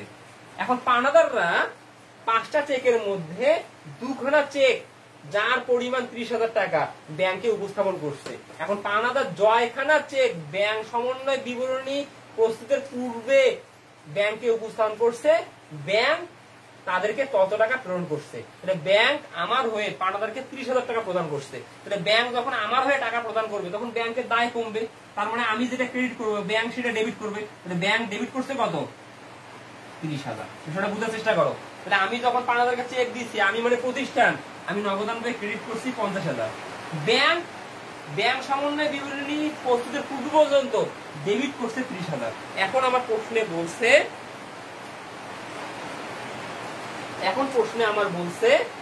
যে এখানে বকেয়া চেকের পরিমাণ কত এবং তা কি যে বা উদ্ধৃত প্রকাশ করে। একটু তোমরা দ্রুত জানাও এখানে বকেয়া চেকের পরিমাণ কত। আমি ভেঙে দিলাম, একটু দ্রুত তোমরা জানাও এখানে বকেয়া চেকের পরিমাণ কত। ফারহানা একটা ঋতু বলতে 20,000 ক্রেডিট। একটু দ্রুত জানাও তোমরা এখানে বকেয়া চেকের পরিমাণ কত, একটু দ্রুত জানাও। এবং সাউন্ড ক্লিয়ার কিনা, আমার এখানে একটু বৃষ্টি হচ্ছে, সাউন্ড ক্লিয়ার কিনা একটু তোমরা জানাও। বৃষ্টি হওয়ার কারণে একটু নয়েজ হচ্ছে, আসলে বৃষ্টি হচ্ছে একটু নয়েজ হচ্ছে। আমার বাসায় 3 ফিটে আসলে আমার ছাদ না তো, টিনের ঘর, তাই বৃষ্টির শব্দ যেতে পারে। একটু তোমরা জানাবা সাউন্ড ক্লিয়ার কিনা। সেই সাথে তোমরা জানাবা যে এখানে বকেয়া চেকের পরিমাণ কত এবং তা কি জের বা উদ্ধৃত প্রকাশ করবে। তাহলে অনেকে বলছো 20,000 টাকা, 20,000 টাকা, 20,000 টাকা, সবাই বলছো ক্রেডিট। দুঃখের বিষয় এটি তোমাদের হচ্ছে না। একটু তোমরা জানাও জেরের বিষয়টা তোমাদের সমস্যা হচ্ছে কিনা। তোমাদের কিন্তু জেরের বিষয়টা সমস্যা হচ্ছে। দেখো আসলে যা আমাদের মধ্যে অনেক ঘাটতি আছে তার প্রমাণ কিন্তু এগুলো। আমরা কিন্তু মুখস্থ করছি এতদিন, তার প্রমাণ কিন্তু আমি পেয়ে যাচ্ছি। তোমরা জের গুলো কিন্তু ঠিক করতে পারতেছো না। জান্নাতুল ফেরদৌস 20,000 টাকা এবং ডেবিট জের, এই একজন ব্যক্তি পাইলাম আমি ডেবিট জের প্রকাশ করছে। জাহিদ হাসান ডেবিট জের, ধন্যবাদ তোমাদেরকে যারা ডেবিট জের বলছো। এই দেখো বিষয়গুলা, আসলে আমরা যে ব্যাংক সমন্বয় বিবরণী এতদিন মুখস্থ করছি তার প্রমাণ কিন্তু এগুলো, যে বকেয়া চেক আসলে ব্যাংক সমন্বয় বিবরণী প্রস্তুত করার সময় কি যে প্রকাশ করবে। সেটা দেখো, বিষয়টা দেখো। আমি যখন পাওনাদারকে চেক ইস্যু করছি আমি কিন্তু ক্রেডিট করছি। দেখো ক্রেডিট কিন্তু হয়ে গেছে, ক্রেডিট হয়েছে, এই জেটটা কিন্তু প্রকাশ করবে না। 50,000 টাকার মধ্যে ব্যাংক ডেবিট করছে কত? ব্যাংক ডেবিট করছে 30,000। ডেবিট করে নাই কত? 20,000। যেটা ডেবিট করে নাই এটি হচ্ছে বকেয়া চেক। বকেয়া চেক কি করে নাই? ডেবিট করে নাই, তার মানে ডেবিট যে প্রকাশ করবে। বিষয়টা ক্লিয়ার কিনে একটু তোমরা জানাও। এই জিনিসটা কিন্তু দেখো তোমাদের কিন্তু ক্লিয়ার হচ্ছে না। একটু তোমরা জানাও যে ব্যাংক সমন্বয় বিবরণীর প্রবলেমটা কিন্তু এই জায়গায়। আমরা যতক্ষণ পর্যন্ত জেরের বিষয়গুলো বুঝবো না ততক্ষণ পর্যন্ত আসলে আমরা বুঝে অঙ্ক করতে পারবো না। আমরা মুখস্থ করে করতে পারবো কিন্তু বুঝে অঙ্ক করতে পারবো না। তোমরা একটু জানো এই জিনিসটা বুঝছো কিনা। দেখ আমি আবারও বলতেছি, আমরা যখন পানাদারকে চেক ইস্যু করছি, আমি নগদানকে ক্রেডিট করছি। এখন কয়টা চেক ইস্যু করছিলাম? 5টা। পানাদার কি করছে? 5টা চেকের মধ্যে 3টা চেক, দেখো স্পষ্ট বলা আছে 5টা চেকের মধ্যে এই দেখো 2টা, যে 5খানা চেকের মধ্যে 30,000 টাকার মাত্র 2খানা চেক ব্যাংকে উপস্থাপিত হয়েছে। মানে 5টা চেকের মধ্যে ব্যাংকে উপস্থাপিত হয়েছে কয়টা? 2খানা। তার পরিমাণ কত? 30,000। তাহলে ব্যাংক ডেবিট করছে 30,000, তাহলে ডেবিট করে নাই কত? 20,000। তাহলে বকেয়া চেক কত? 20,000। তাহলে ব্যালেন্স কত? ডেবিট। কেন ডেবিট? আমি তো অলরেডি ক্রেডিট করে ফেলছি, আমি করি নাই কি? এটি হচ্ছে আমার ব্যালেন্স। ক্লিয়ার কিনে একটু জানাও। জাহিদ হাসান, বুঝছি স্যার, ওকে ধন্যবাদ। একটু সবাই জানাও ক্লিয়ার কিনে। এইটা কিন্তু অনেকের ক্লিয়ার হচ্ছে না। এখন কিন্তু সদস্য তোমরা আছো, অর্থাৎ ক্লাসে উপস্থিত 23 জন। এটাই আমাদের সমস্যা। আসলে আমাদের কাছে বোরিং মনে হয়, আমরা একটু সময় দিতে চাই না। আসলে আজকে ক্লাসটা কিন্তু সময় সাপেক্ষ। তোমাদের কি ক্লাসটি ভালো লাগতেছে কিনা এটাও একটু কমেন্টে জানবা। যদি বোরিং লাগে আমি ক্লাসটা বাদ দিতে পারি। আসলে এই ক্লাসগুলো এমনই, একটু সময় সাপেক্ষ, কারণ এটা সাধারণ গণিত না, হিসাব বিজ্ঞান, কথার অঙ্ক। এটি বুঝিয়ে দিতে কিন্তু সময় লাগে।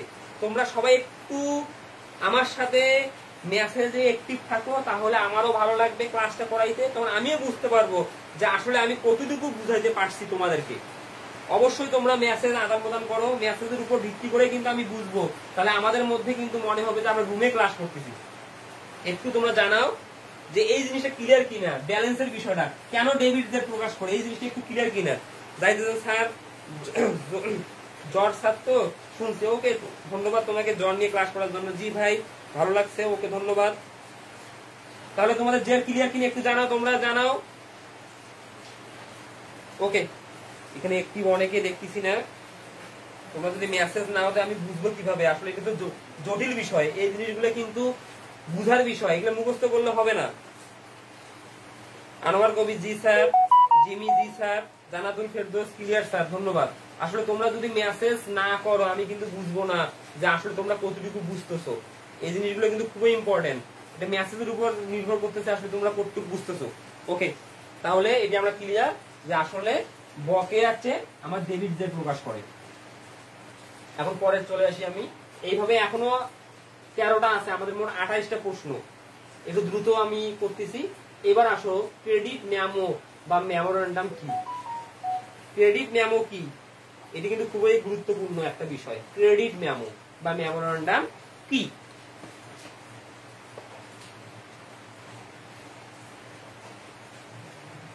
এখন দেখো, বকেয়া চেক এবং পরিভ্রমণ চেক, বকেয়া চেক এবং পরিভ্রমণ চেক এটি হচ্ছে তোমার প্রতিষ্ঠানের সাথে সম্পর্কিত। প্রতিষ্ঠান যখন আমরা তৃতীয় পক্ষের কাছ থেকে চেক পাই, তখন চেক পাওয়ার পর সঙ্গে সঙ্গে নগদান করে ডেবিট করি। যখন আমি তৃতীয় পক্ষকে চেক প্রদান করি আমি সঙ্গে সঙ্গে ক্রেডিট করি। তারপরে পাস বইতে ডেবিট ক্রেডিট হলো কিনা সেটা পরের বিষয়। তারপরে এখন আসো তুমি ক্রেডিট মেমো, ডেবিট মেমো। এই ক্রেডিট মেমো, ডেবিট মেমো এটি হচ্ছে ব্যাংকের লেনদেন, ব্যাংক। অর্থাৎ ক্রেডিট মেমো আর debit memo, credit memo bank credit করে, ডেবিট মেমো ব্যাংক ডেবিট করে। এটির সাথে প্রতিষ্ঠানের সম্পর্ক নেই। প্রতিষ্ঠান হয় ব্যাংক সমন্বয়, অর্থাৎ ব্যাংক বিবরণী প্রস্তুতের পর, ব্যাংক বিবরণী প্রস্তুতের পর কিন্তু প্রতিষ্ঠান জানতে পারে যে ব্যাংক সরাসরি ক্রেডিট করছে কয় টাকা, ব্যাংক সরাসরি ডেবিট করছে কয় টাকা।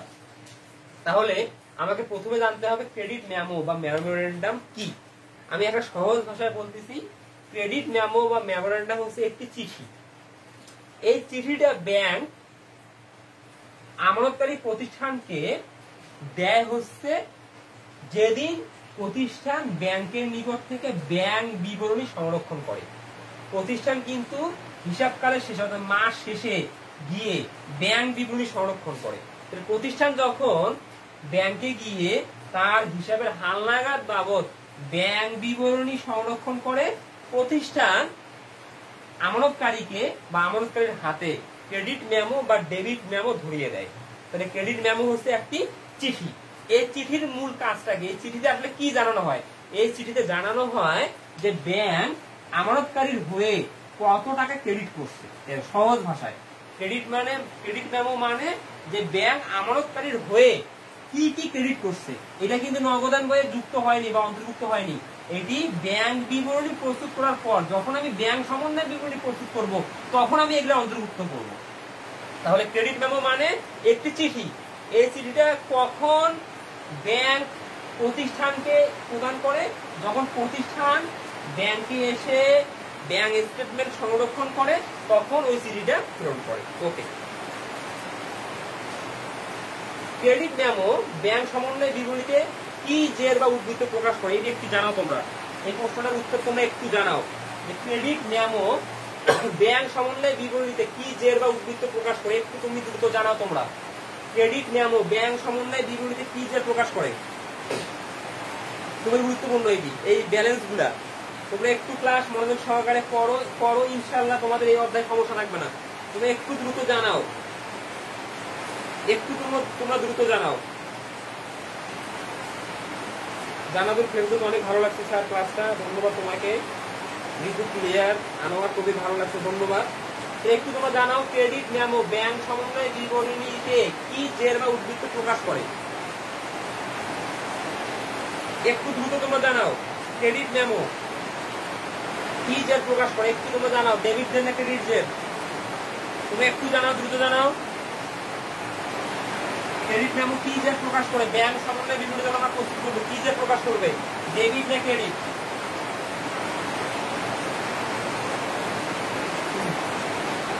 সাহেব হাসান নবী বলছে সরি স্যার লেট। তার একটা কোশ্চেন ছিল, আমানতকারীকে যার কাছে আমানত রাখা হয় নাকি যে আমানত রাখতে দেয়।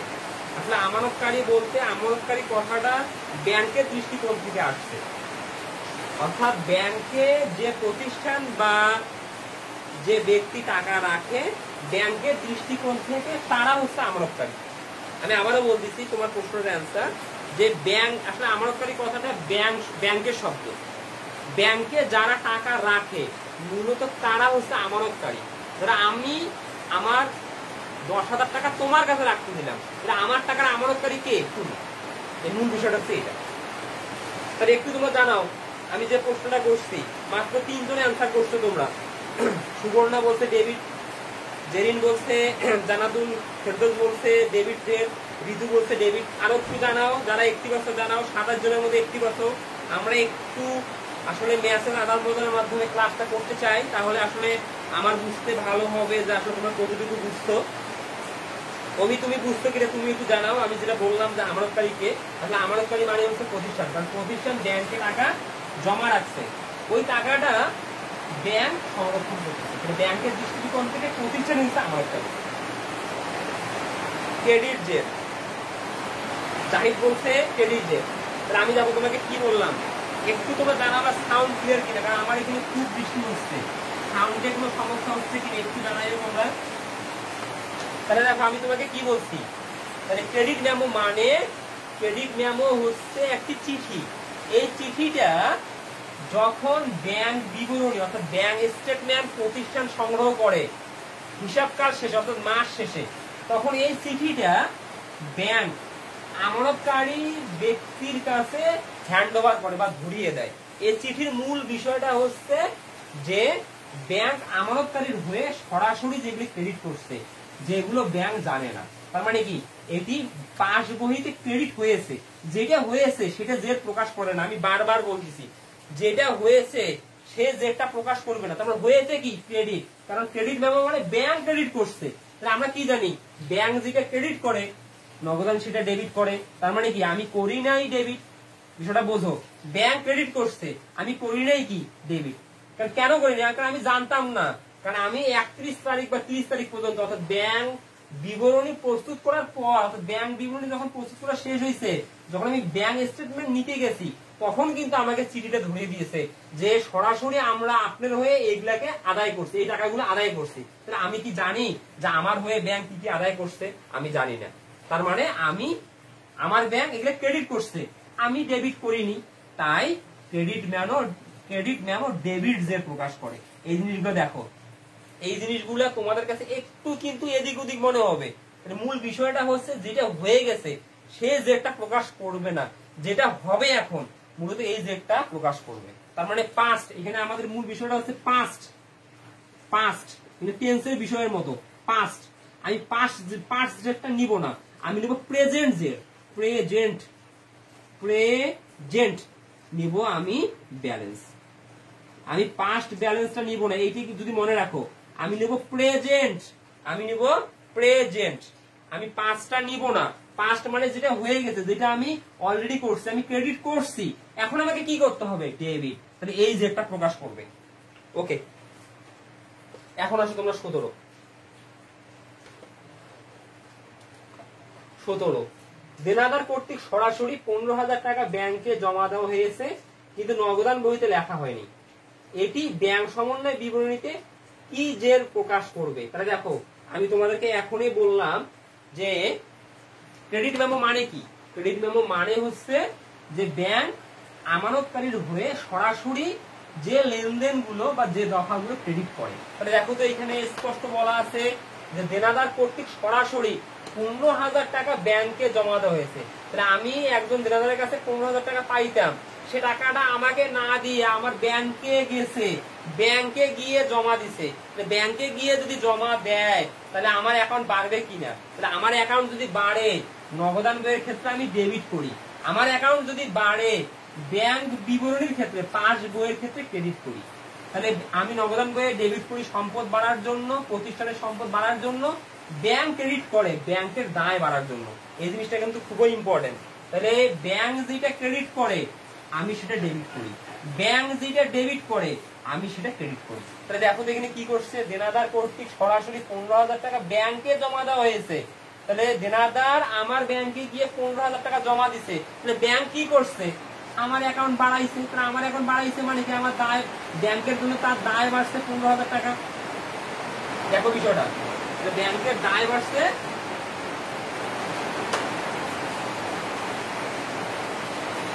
ব্যাংকের দায় বাড়ছে 15,000 টাকা।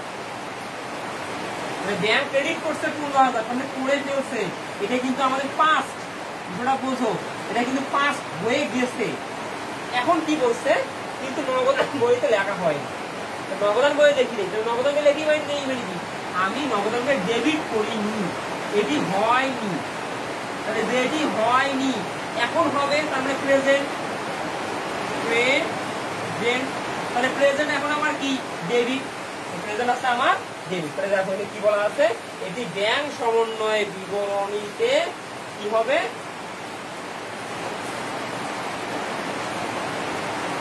এটি ব্যাংক সমন্বয় বিবরণীতে কি জের বা উদ্বৃত্ত প্রকাশ করবে। তাহলে এটি ব্যাংক সমন্বয় বিবরণীতে ডেবিট জের প্রকাশ করবে। ক্লিয়ার? একটু ক্লিয়ার কিনা জানাও। ব্যাংক সমন্বয় বিবরণীতে ক্রেডিট জের প্রকাশ করবে। এখন ক্লাসে আসলে এইজন আসলে ক্লাসটি বড় হচ্ছে কেন তোমরা বুঝতে পারছো? ভালোভাবে যদি আমি একটু বুঝে দিতে চাই, ক্লাসের লেন্থ আসলে একটু বড় হয়ে যায়। তো এটা বুঝতে গেলে একটু ক্লিয়ার করো, একটু জানাও তোমরা। এখন আমরা পরে চলে যাই। 18 ব্যাংক কর্তৃক লভ্যাংশ আদায়। দেখো, ব্যাংক কর্তৃক লভ্যাংশ আদায়, ব্যাংক কর্তৃক মঞ্জুরকৃত সুদ ও পণ্য বিক্রয় বাবদ চেক প্রাপ্তি যথাক্রমে 2,000, 5,000, 10,000। বিষয়টা দেখো, বিষয়টা দেখো।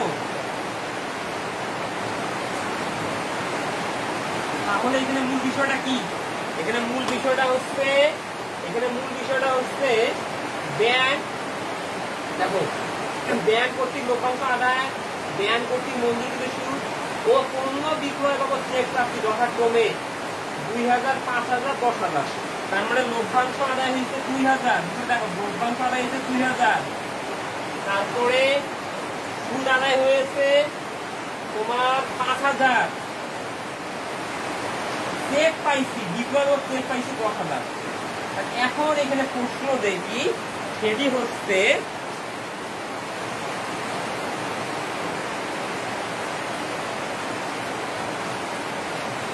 হচ্ছে এখানে ক্রেডিট মেমোর পরিমাণ কত এবং তা কি যে প্রকাশ করবে, একটু তোমরা জানাও।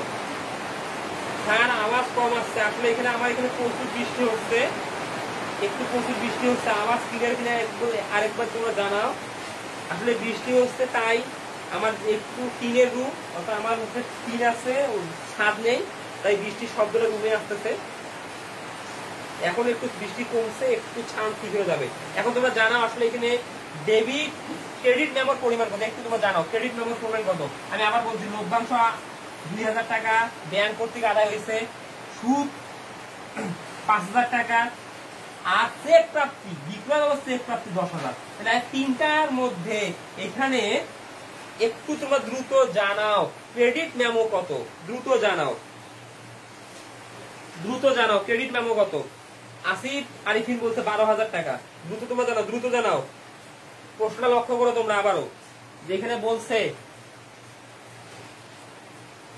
প্রশ্ন লক্ষ্য করো, এখানে বলছে ব্যাংক কর্তৃক লভ্যাংশ আদায়, ব্যাংক কর্তৃক মঞ্জুরকৃত সুদ ও পণ্য বিক্রয় ও চেক প্রাপ্তি 2000, 5000, 10,000। তাহলে এখানে ক্রেডিট মেমো কত একটু তোমরা দ্রুত জানাও, দ্রুত দ্রুত তোমরা দ্রুত জানাও ক্রেডিট মেমো কত, দ্রুত জানাও তোমরা। খালি একদম জানাইছো 12,000। একটু তোমরা মেসেজ দাও, মেসেজ আদান প্রদান করো, তাহলে আমার বুঝতে সুবিধা হবে তোমরা কেমন বুঝছো। একটু দ্রুত জানাও, একটু তোমরা দ্রুত জানাও।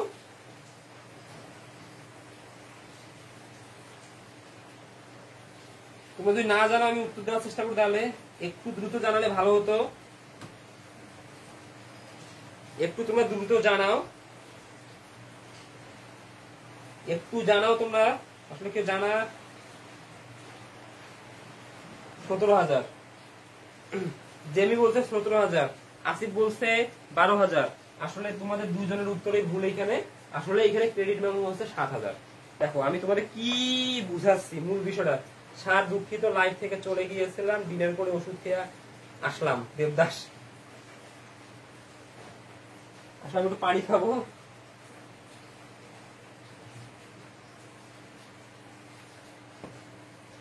দেখো ক্রেডিট মেমো মানে কি, আমি কি বললাম, যে ব্যাংক আমার হয়ে সরাসরি যে টাকাটা আদায় করে, মূলত এটি ক্রেডিট মেমো। তাহলে ব্যাংক আমার হয়ে দেখো লভ্যাংশ আদায় করছে, স্পষ্ট বলা আছে। দেখো তুমি এখানে স্পষ্ট বলা আছে ব্যাংক কর্তৃক লভ্যাংশ আদায়। তাহলে ব্যাংক কর্তৃক লভ্যাংশ আদায় কত, 2000।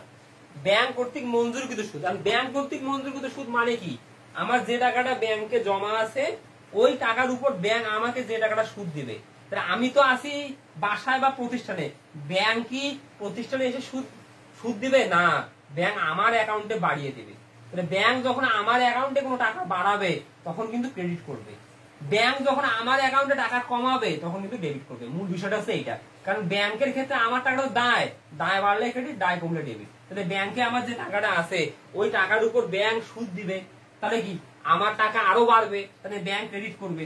তাহলে ব্যাংক লভ্যাংশ আদায় করছে 2000, ব্যাংক জমার উপর সুদ আমাকে দিচ্ছে 5000। তাহলে ব্যাংক সরাসরি জমা করছে কত, 7000। আর এই 10,000 টাকা তো আমি চেক পাইছি, আমি এটি নগদান বই ডেবিট করছি, এটি তো আমি এখনো ব্যাংকে উপস্থাপন করিনি।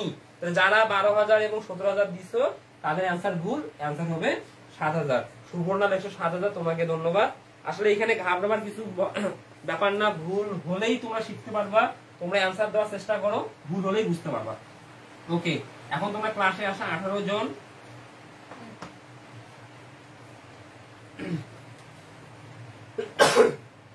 এখন আমরা চলে আসবো 19-এ। এখন দেখো 19, তো এখানে আরেকটা জিনিস, এখানে কি যে প্রকাশ করবে আমি বলছি। তাহলে এখানে ক্রেডিট মেমো হচ্ছে 7,000, তাহলে ক্রেডিট মেমো ডেবিট জের প্রকাশ করে, কারণ আমি ক্রেডিট করছি 7,000। আমি কি বলছি, এটি পাস্ট। দেখো মূল বিষয়টা এটা মাথায় রাখবা, যেটি পাস্ট অর্থাৎ সেটি কিন্তু জের প্রকাশ করবে না, যেটি এখন হবে প্রেজেন্ট। তাহলে আমি ক্রেডিট করছি অর্থাৎ আমার অতীত হয়ে গেছে, এখন আমার এইখানে ক্রেডিট করছি, নগদান বা আমি ডেবিট করিনি, তাহলে এইটা আমার প্রেজেন্ট, এটা আমার প্রেজেন্ট। তার মানে আমার যেটা প্রেজেন্ট এই জেটটা আমার ব্যাংক সমন্বয় বিবরণীতে প্রকাশ করবে, তাহলে ব্যাংক সমন্বয় বিবরণীতে আমার ডেবিট জেট প্রকাশ করবে। ওকে, এখন আমরা চলে আসলাম ডেবিট মেমো। তাহলে ডেবিট মেমো তার ক্রেডিটের উল্টা।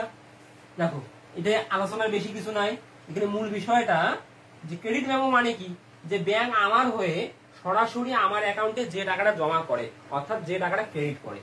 ব্যাংক আমার হয়ে যে টাকাটা সরাসরি ক্রেডিট করবে এটা ক্রেডিট মেমো।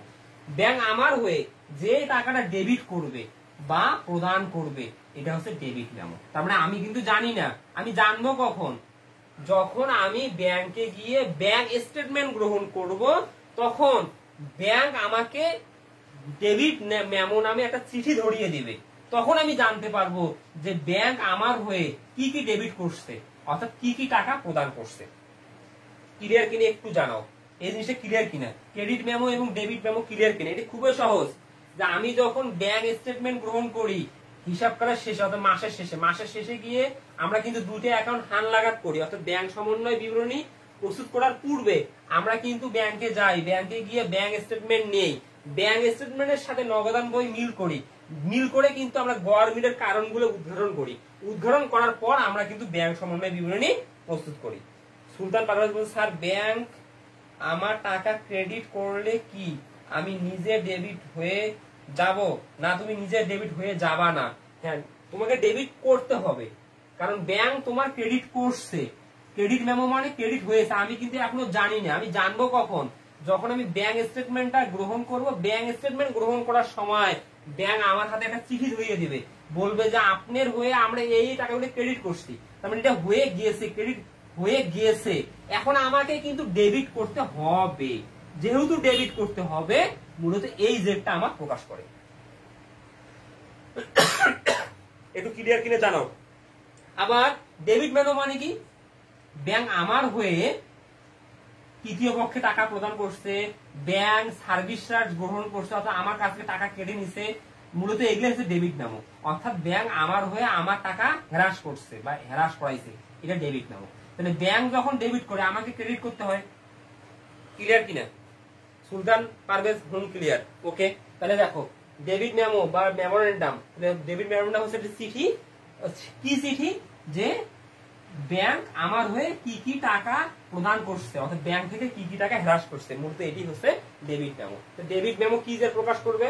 দেখো ডেবিট মেমো ব্যাংক সমন্বয় বিবরণীতে জের বা উদ্ধৃত প্রকাশ করে।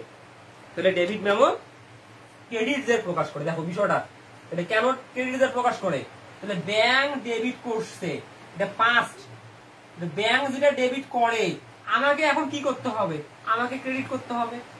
আমাকে যেটা করতে হবে এটাই মূলত ব্যাংক সমন্বয় বিবরণীর জের। এই জিনিসগুলো ইনশাআল্লাহ আর তোমাদের সমস্যা হবে না। জেরের বিষয়গুলো ইনশাআল্লাহ তোমাদের আর সমস্যা হবে না। এটা কিন্তু খুবই ইম্পর্টেন্ট। আসলে আমরা কিন্তু জের গুলো নির্ণয় করতে পারি না, যে আসলে ডেবিট জের কোনগুলো, ক্রেডিট জের কোনগুলো। তাহলে যেহেতু ডেবিট হয়েছে আমি করি নাই কি ক্রেডিট, কারণ ব্যাংক যেটা ডেবিট করে আমি সেটা ক্রেডিট করি। তাহলে এটা ক্রেডিট জের প্রকাশ করে।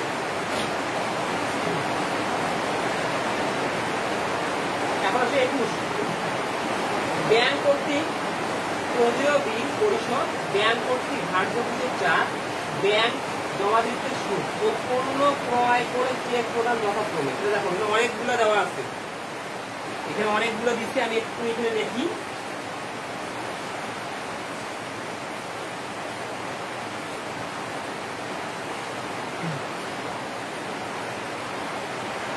এখানে মূল বিষয়টা হচ্ছে, এখানে দেখো ব্যাংক কর্তৃক প্রদেয় বিল পরিশোধ, মানে ব্যাংক প্রদেয় বিল পরিশোধ করছে 10,000, ব্যাংক প্রদেয় বিল পরিশোধ করছে 10,000, 10,000 হচ্ছে প্রদেয় বিল।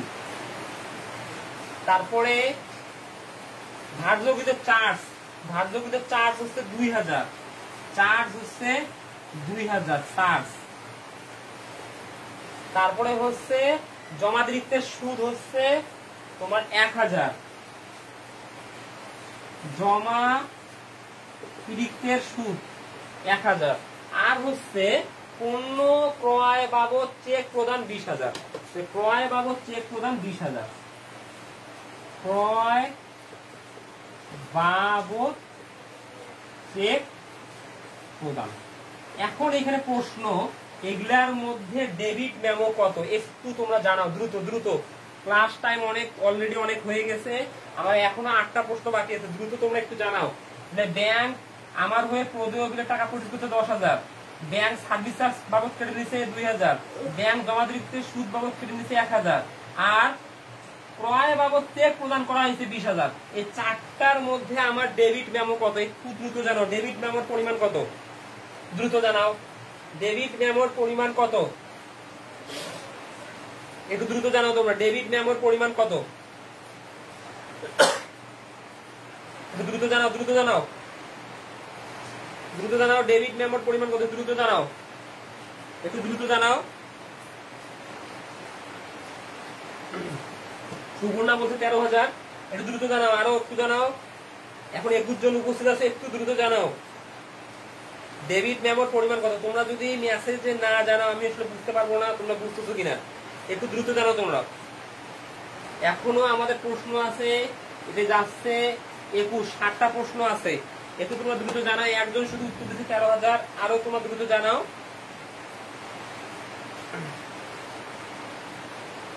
একটু জানাও ডেবিট মেমো পরিমাণ কত। আমি আবারও বলছি, ব্যাংক প্রতিকূল পুরস্কৃত 10,000, ব্যাংক চার্জ 2,000, ব্যাংক জমাতিরিক্ত সুদ 1,000, ক্রয় বাবদ চেক প্রদান 20,000। তাহলে আমার ডেবিট মেমোর পরিমাণ কত এবং কি যে প্রকাশ করে ডেবিট মেমো, এখানে কি যে প্রকাশ করবে, এখানে ডেবিট মেমোর পরিমাণ হচ্ছে কত, এখানে ডেবিট মেমোর পরিমাণ কত এবং কি যে প্রকাশ করবে একটু ক্লিয়ারলি জানাও। তোমরা যদি না জানাও আসলে আমি বুঝবো না তোমরা বুঝতেছো কিনা, তোমরা জানাচ্ছ না। সুবর্ণা দেখুন জানাও। শয়ন আহমেদ 13K আছে 13,000, আসলে 13,000 হচ্ছে সঠিক আনসার। দেখো এটা ব্যাংক আমার হয়ে প্রতিযোগিতার টাকা পুরস্কৃত 10,000। এটা দেখো ব্যাংকে যখন আমরা টাকা রাখি ওই টাকার উপর ব্যাংক যেমন আমাকে সুদ প্রদান করে, আবার ব্যাংক আমার টাকাটা সঠিকভাবে সংরক্ষণ করার জন্য আমার ওই টাকা থেকে কিন্তু সার্ভিস চার্জ কেটে নেয়। তাহলে সার্ভিস চার্জ বাবদ ব্যাংক কেটে নিচ্ছে 2,000। আবার চলতি হিসাব খোলার কারণে আমি কিন্তু ব্যাংকের কাছ থেকে ব্যাংক জমাতিরিক্ত ঋণ সুবিধা গ্রহণকারী, অর্থাৎ ব্যাংক জমাতিরিক্ত ঋণ গ্রহণ করি। ব্যাংক জমাতিরিক্ত এটা কিন্তু প্রতিষ্ঠানের ঋণ, ব্যাংক জমাতিরিক্ত ঋণের জন্য ওইটার উপর আমাকে সুদ দিতে হয়। মানে ব্যাংক আমার অ্যাকাউন্ট থেকে সুদ বাবদ কেটে দিচ্ছে 10,000। তো দেখো ব্যাংক প্রদান করলো 10, অ্যাকাউন্ট থেকে কেটে নিল 2, অ্যাকাউন্ট থেকে কেটে নিল 1, তাহলে ব্যাংক সরাসরি প্রদান করলো কত 13। আর আমি চেক দিছি, মানে তো নগদান বই ক্রেডিট করছি, এটার সাথে তো ব্যাংকের সম্পর্ক নাই। তার মানে ডেবিট মেমো হচ্ছে 13,000, ডেবিট মেমো হচ্ছে 13,000। তারপর 13,000 আমি করে ফেলছি, দেখো 13,000 আমি করে ফেলছি, এটা হয়ে গেছে মানে পাস্ট, এটা আমাদের পাস্ট। ডেবিট যেটা আমি যে ডেবিট করি, আমি ব্যাংক বিবরণীতে যে ডেবিট করি তোমার নগদান বইয়ে তা হবে ক্রেডিট। তাহলে আমার পাস্ট অর্থাৎ ডেবিট হয়ে গেছে, তাহলে এখন কি যে প্রকাশ করবে ক্রেডিট, কারণ আমার ক্রেডিট হয়নি। ওকে, এখন পরেরটায় আসো।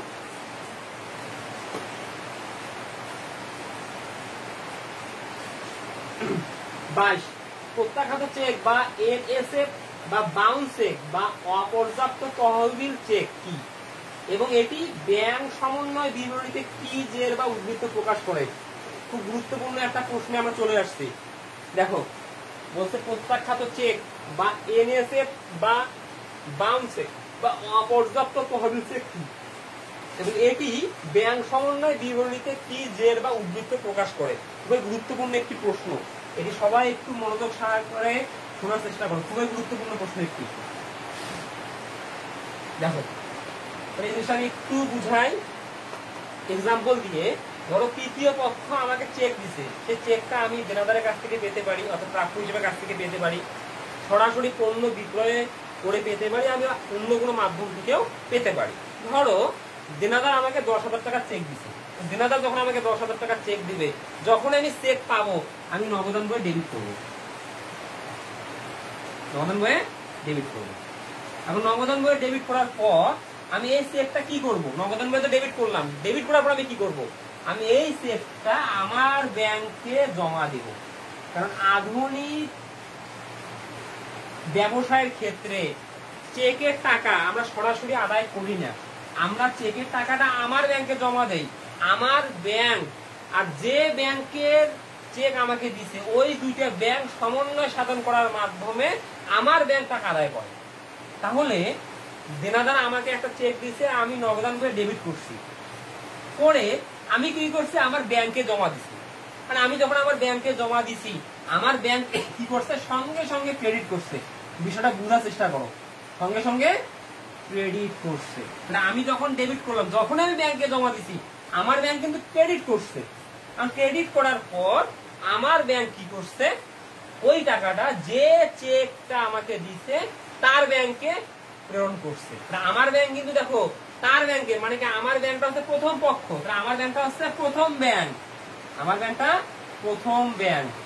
আমার ব্যাংক কি করছে, দেনাদারের ব্যাংক যে আমাকে টাকা দিছে তার ব্যাংকে ওই চেকটা ভাঙানোর জন্য প্রেরণ করছে, অর্থাৎ দ্বিতীয় ব্যাংকে প্রেরণ করছে। দ্বিতীয় ব্যাংক, দ্বিতীয় ব্যাংক, দ্বিতীয় ব্যাংকটা কার, প্রাপ্য হিসাবে বা দেনাদারের, প্রাপ্য হিসাবে।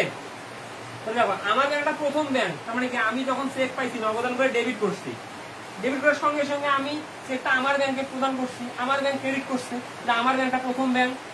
আমার ব্যাংক কি করছে, ওই চেকটা ভাঙানোর জন্য দেনাদারের ব্যাংকে প্রেরণ করছে।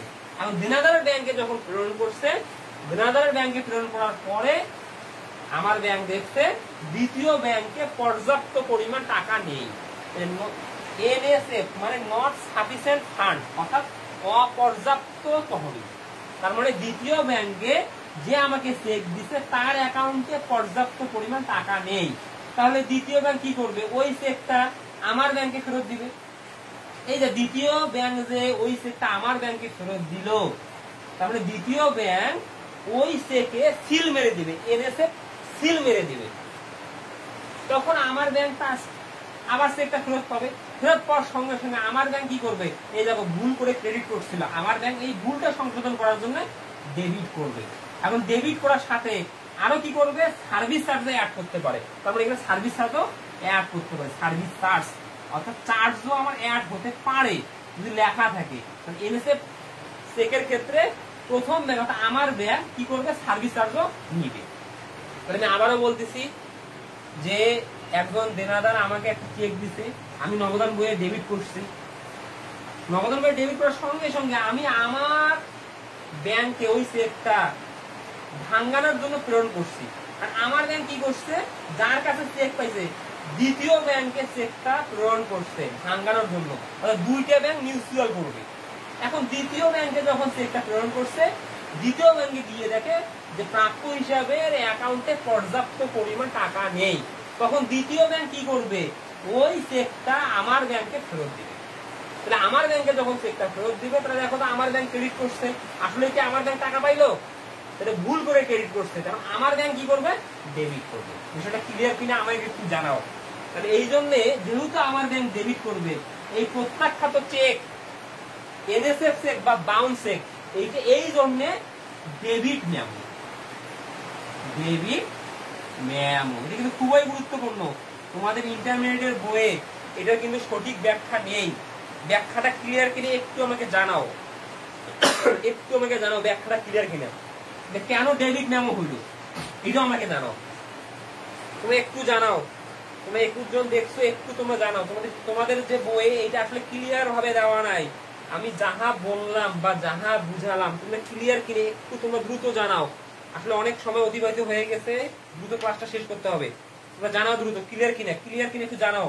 এনএসএফ চেকটা ক্লিয়ার কিনা, যেটা কেন ডেবিট মেমো, একটু তোমরা জানাও ক্লিয়ার কিনা, একটু তোমরা জানাও, দ্রুত জানাও। ক্লিয়ার কিনা দ্রুত তোমরা জানাও, দ্রুত তুমি একটু জানাও, ক্লিয়ার কিনে একটু জানাও, তোমরা একটু জানাও ক্লিয়ার কিনা। তোমরা কেউ কমেন্ট করছো না, একটু তোমরা জানাও ক্লিয়ার কিনা। তোমরা যদি না জানো আমি বুঝবো না আসলে, তোমরা ক্লিয়ার কিনা একটু তোমরা জানাও, তোমরা একটু জানাও ক্লিয়ার কিনা।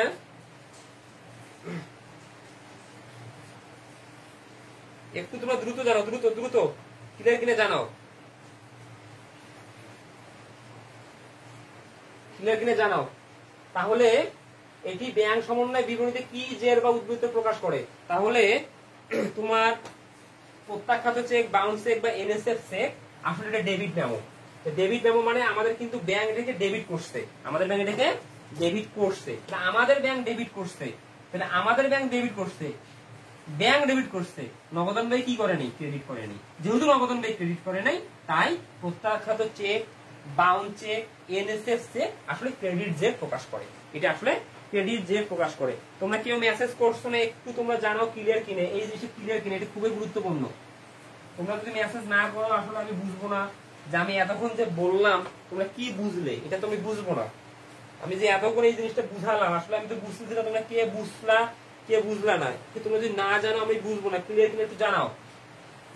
তাহলে বাউন্স চেক বা অপর্যাপ্ত চেক বা প্রত্যাখ্য হচ্ছে আমাদের ক্রেডিট জেড প্রকাশ করে। যখন আমি ব্যাংক সমন্বয় বিবরণী করব এটি আমার মূলত ক্রেডিট জেড প্রকাশ করে। আসলে তোমরা কেউ মেসেজ দিলা না, আমি এটা স্কিপ করে গেলাম, পরে চলে যাচ্ছি। তোমরা যদি মেসেজ না দাও আমি আসলে বুঝবো কিভাবে? আসলে আমি তো স্কিপ করে যাচ্ছি, আসলে তোমরা মেসেজ দিচ্ছ না।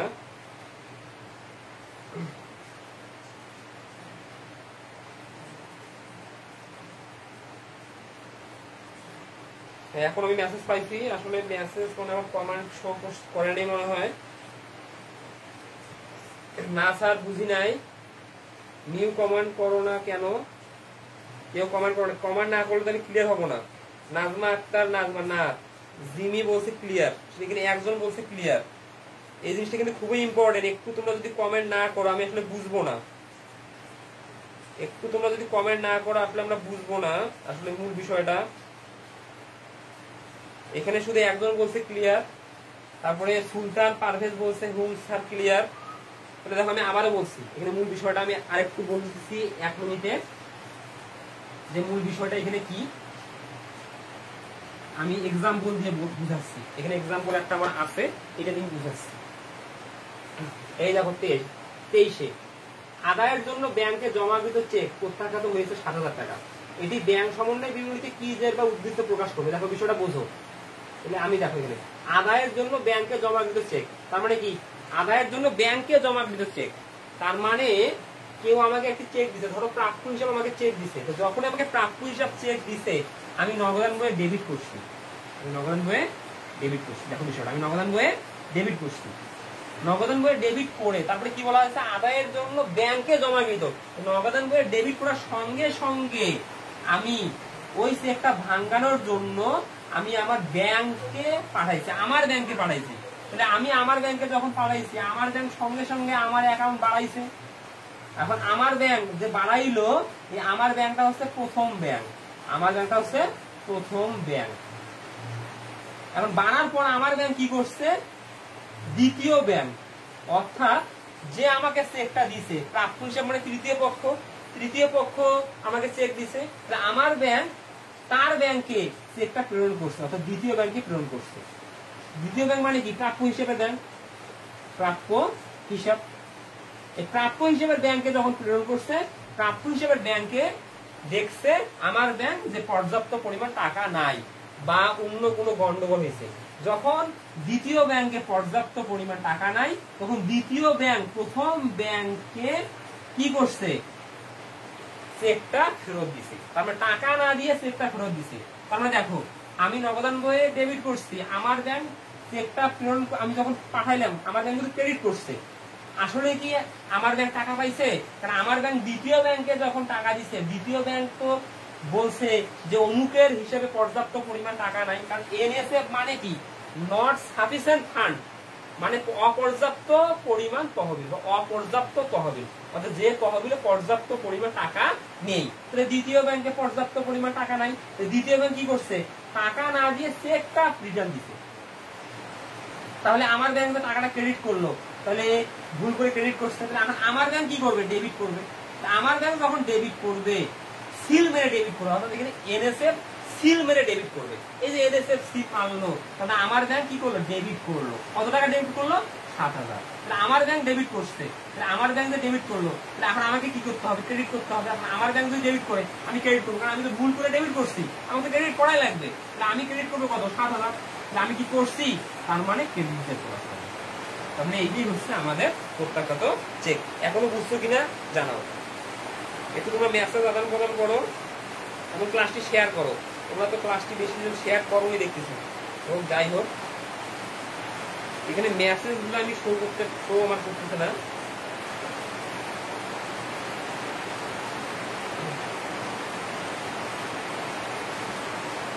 মেসেজ গুলোর সমস্যা হচ্ছে, আসলে মেসেজ গুলো আমার শো হচ্ছে না। যাই হোক এখন আমরা নেক্সট চলে যাই। একটু ক্লিয়ার কিনে জানাও, একটু ক্লিয়ার কিনে জানাও। এখন একটু ক্লিয়ার কিনে জানো? জি স্যার এবার ক্লিয়ার। ওকে না স্যার বুঝতে গেলে আগে এত দেরি বলতে জি স্যার এখন ক্লিয়ার। ওকে এখন আমরা চলে যাবো 24। ইস্যুকৃত চেক ব্যাংক কর্তৃক প্রত্যাখ্যাত হয়েছে, এটি ব্যাংক সমন্বয় বিবরণীতে কি জেড বা কি উদ্ধৃত প্রকাশ করবে। এখন দেখো ইস্যুকৃত চেক, আমাদের সময় একটু কম, আমি দ্রুত শেষ করে দিব। ইস্যুকৃত চেক মানে কি?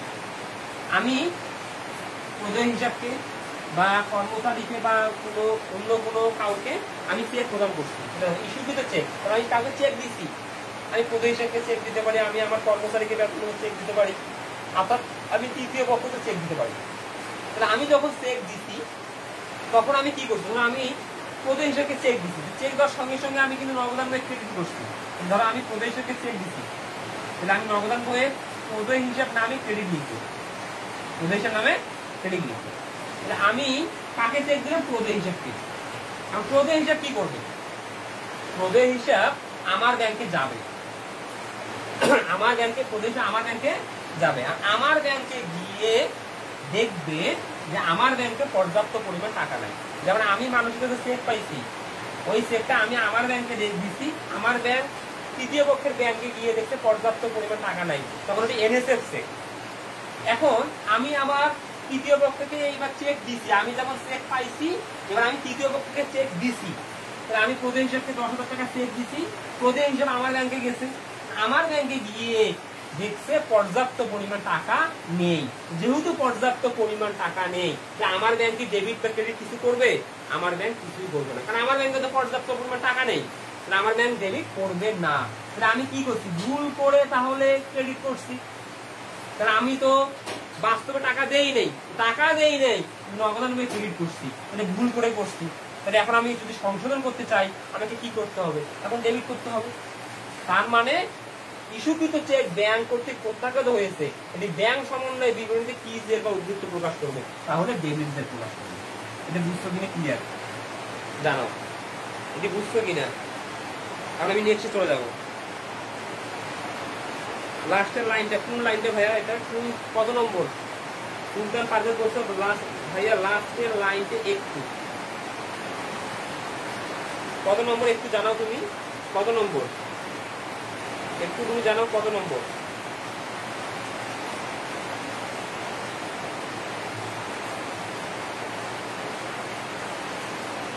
মাত্র শেয়ার হয়েছে আজকে 11টি, খুবই দুঃখজনক ঘটনা।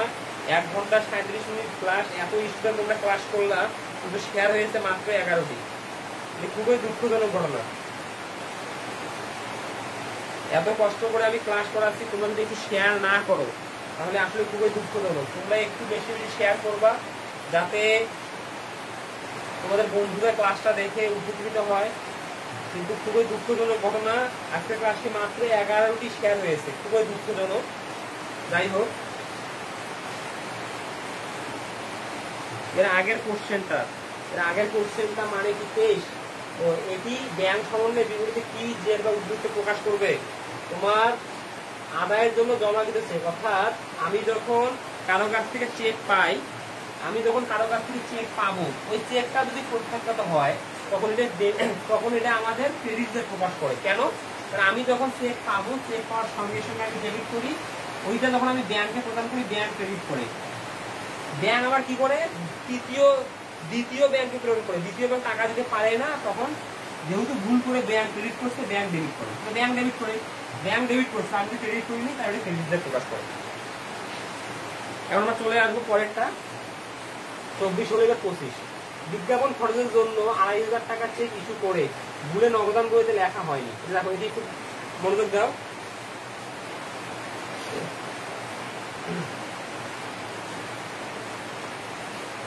চব্বিশ নাম্বারটা আবার একটু বুঝান স্যার।